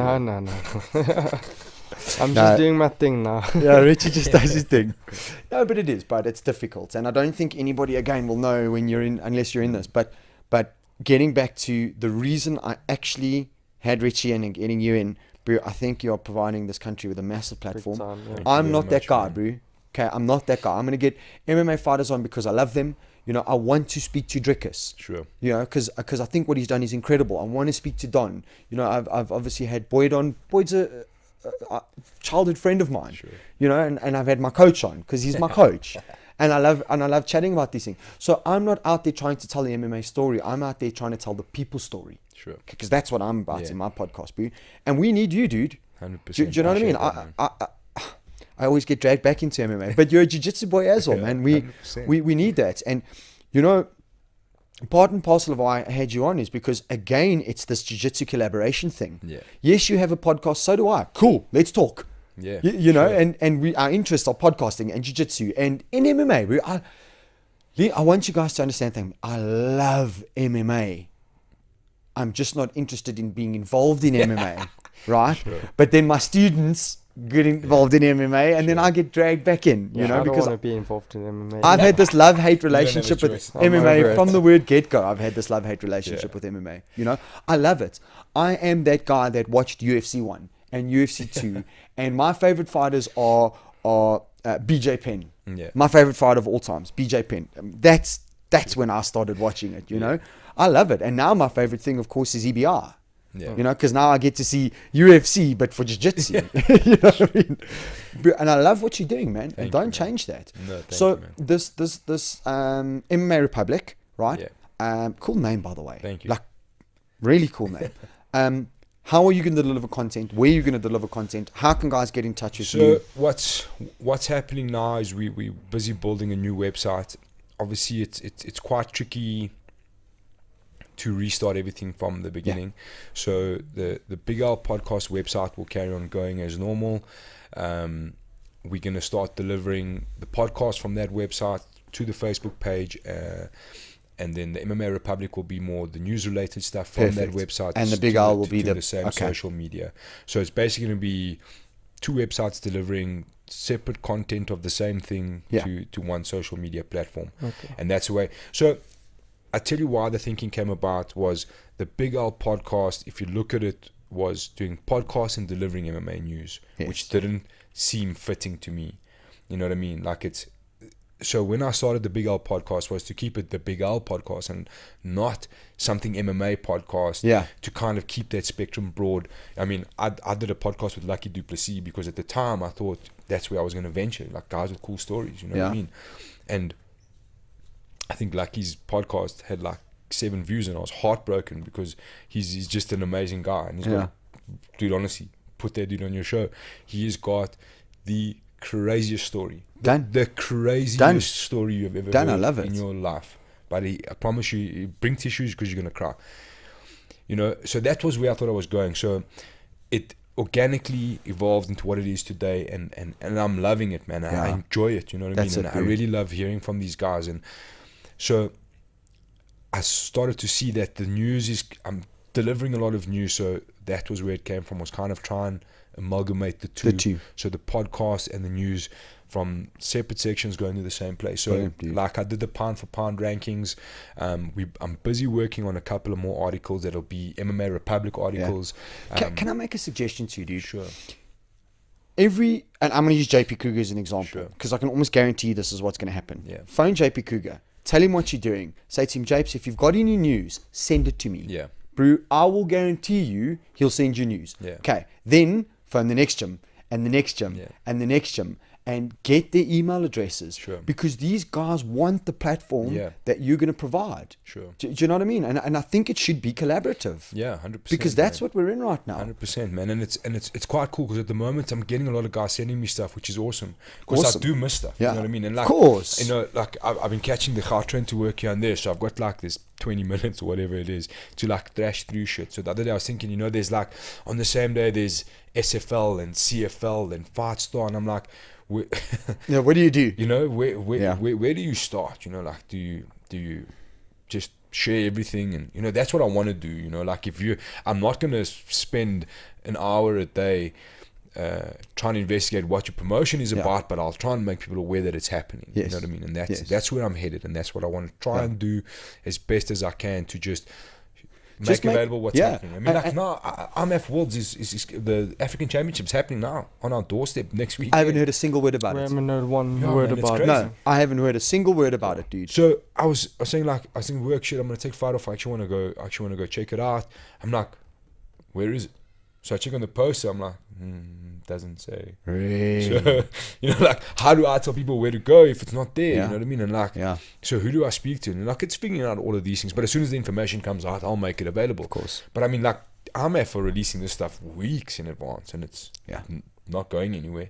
Yeah. It's just sitting there. You know what I mean? Yeah. And that's what I'm trying to just close that gap Yeah. a little bit. So a lot of guys were doing good stuff in MMA before, like little media houses, but emotionally invested content a lot of the time. And not factually. Yeah. Yeah, a lot of it. And the danger is when you're giving an opinion and trying to tell people that that's the right opinion. I think that's difficult, you know. So, like I'll say, is a lot of things I say, that's my opinion on what I see, you know. That's my opinion on the way I see the scenario. Like we spoke about Brendan Lazar. Maybe Brendan Lazar will tell me I'm an idiot. I don't know what I'm talking about. I honestly don't think a guy like that should be getting in the ring with Dricus du Plessis. I think they 2 yards apart, but at the same But time, that's your opinion, Yeah, man. that's You're my allowed opinion. And to you're opinion. entitled to it, bro. You know, the thing is, it's not your opinion coming from somebody who knows nothing about the sport. Yeah, we can give factual facts as well. Yeah.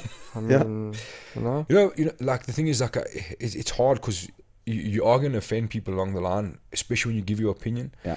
I know I once said, I think with Simon Stevens, that Dricus doesn't have one punch knockout power. Well, proved me wrong. Yeah. You know? Yeah. Okay, There, so that'll you- fucking But I learn mean, you. like, it got him to the point, like, he had gone, like, and I tried to explain what I was trying to mean, you know, and it was my opinion Or based by on what I looking, saw. looking factually. Sure. Yeah. So Looking at his he previous overwhelms fights. guys and takes it to the ground, and he's got a good ground game. That's where I saw it. Like, you know, there'd been a long time since you saw him knock somebody out. I actually said that he would, in the second or third, submit the guy. Yeah, He proved me wrong as well. Yeah. sure. Absolutely. So he basically proved that he does actually have that. But I mean, like, he's not a guy who's known for one punch knockout power. Yeah. That's what I was trying to say. Like, obviously, I mean, those are your opinions, and I think opinions make the sport. You know, Yeah. and I think that's what's great about it. And I love to be called out. I love people say, "You wrong, man. This dude's gonna show you." I'm like, I hope so. Yeah. I sure do hope Yeah. so. You know what I mean? Nice, Because I dude. love to eat my words, man. Nice. If like, and there, I promise you, I was watching Dricus' fight, and I was like, it's the first thing came to mind. I was like, I'm sure Simon's gonna send me a message any minute. You know what I mean? But I Yeah. mean, that's what's great about the sport, you know. Like, Yeah. and it's But nice to have an opinion. You know what we need to do, dude? It's the likes of you and I for podcasting. It's the likes of SABJJF with Big Al Media, because that's good for us as well, Rich. Sure. You know? 100%. And it's this collaboration and it's this chat and it's this discussion. I don't care that you're from Ilovo, bro. Yeah. I don't care about anything. I mean, in fact, Jamie Gemmell and I are super tight. Yeah. Dave and I started basically, well, not and I, but Dave, who's Gracie Barra Ilovo's Yeah. coach, started SABJJF, you know? Sure. With other guys and So just on the Jit side as well, we're talking about Jamie quite a bit. It keeps popping up. We've been in conversation quite a bit. So there's the next evolution of the podcast and MMA Republic. I got a lot of things in the line for the BJJ community. We did the last little giveaway because a guy, Lazarus, actually often messages me and he's like, hey bro, come on, give us a bit of a punt there. Yeah. You know, and I'm like, fuck man, I got to fucking do more, you know, for the BJJ. And so I said to him, like, look, in future, just remind me, you know what I mean? Like, sometimes I've got so much going on, dude. Like, I do run my own business at the same time. Yeah. Right? You know, Hi. Welcome to my life. So there's a lot of things happening, man. And, like, I want to do more for that. And I spoke to Jamie quite a bit, and we've been, like, thrashing ideas. So I'm actually going to do a podcast with him. And the next evolution of that is to start to do SA BJJ stories. Yeah. Like, what? That's the craziest thing, man. We have black belts from all manner of life. Yeah. We've got guys that are, I mean, like yourself, for example. Yeah. You know what I mean? Like, Stuff. the funny thing is, you know, I came into BJJ at a time when it was already happening, you know. A lot of guys like you came in where you There was nothing. there was nothing happening. There was nothing. You know, Right? and You've I got don't no think- idea. I don't think people know what was going on at the time. So without getting too much involved, that's what's going to start happening now. That's a big thing I'm working on. It's Sweet, dude. I've spoken to actually 1 or 2 guys at FFM already about doing some massive details on that. Yeah, man. And I would hopefully love, really just I do would some love, cool shit. and I tell you what, maybe this is even something that you and I embark on in the future. You know, you've got the original gangsters in the OGs in Dirty Joburg, Dozens. right? And then you've got the guys down in Cape Town like Ludwig Stradom, who Yeah. of course Chris was under, and Nicholas Gregoriadis was under, and I mean Nick and I are good mates, and he's often spoke about Ludwig. And you guys in Durban, you know, and I'd love to get some of those old stories and put it out there, because at the end of the day, they were absolute pioneers of the sport in this country, 100%. and regardless, that story needs to go out. Yeah. And so for example, like a guy like Rodney King, who's now, I think he was South Africa's first black belt. Yeah. Well, according to him. And Well, I understand it to be the same, eh? I think he was. Yeah, I think it was our first black belt. and yeah. he's a 4th degree black belt now. So Yeah. he's the highest ranked Highest ranked. black belt in the country. Yeah. No, I think he's third or fourth. Yeah, he's Yeah. 4th. No, he's definitely 4th. Oh, he's your fourth. Oh, you would know that, of course. So he was over, I think, end of last year at Higgins, Germany, and he got a strap there. Yeah. So that was his Yeah, 4th degree. because And the funny thing is, most guys don't even know who he is. Yeah. Look, that's also for his own choices, but Yeah, that's the you know, a reality. lot of people as well, you know, want to Yeah. keep quiet and Yeah. under the radar, and I think he's Yeah. one of those guys. and you know what, guys, if that's his choice, that's his choice. Sure. But I still believe that the story of how Brazilian Jiu-Jitsu started in this country, the accurate story, should Yeah. be told. I mean, Yeah. I went on to Jiu-Jitsu Brotherhood podcast Yeah. with Nicholas Gregoriadis, you know, and I told what I believe to be a version, but I don't know if it's true, you know, and I could only speak from Joburg's side. I couldn't speak from Cape Town side. So he told me a bit about Cape Town, and I told a bit about Durban, and so we started looking at how this all started. Sure. But these are fucking stories that are incredible, man. Yeah. If it wasn't That's- for these guys, I will tell you right now, if it wasn't for Rodney King, I would not have Jiu-Jitsu, I would not have Otswav, because Rodney's the guy who taught Nathan, and Nathan was my coach. Yeah. Simple. 100%. Yeah. Simple, boo. So props to him. I see him, I fucking high five him, get him on the podcast, give him a hug. I got no issues, bro. I don't No, care. exactly, man. And that's really the next step. That's what I'm really after next. I love And it, dude. like I think it's so look at- flipping amazing. No, look, I'm honestly, I'm playing around with the big ideas of starting to do like short documentaries. And like I look at myself and I'm like, what the fuck do you know about documentaries? And then I look back, I'm like, what did you know about podcasts? Yeah. But you were literally Yeah. you're running a bar for a living, you know what I mean? Yeah. But if you want to do it, it can be done. That's the way I see it. I like to challenge myself. I look at the situation, I'm like, how has nobody done it before? But You know? but dude, I mean, I thought about this maybe 4 years ago, of literally going to clubs and just doing a little, because Jeff Glover, if you guys remember, Jeff Glover did that thing where he went to all the different clubs, and I thought, BJJ Global Trotters. yeah. And I thought, well, I want to do that here, you know, that.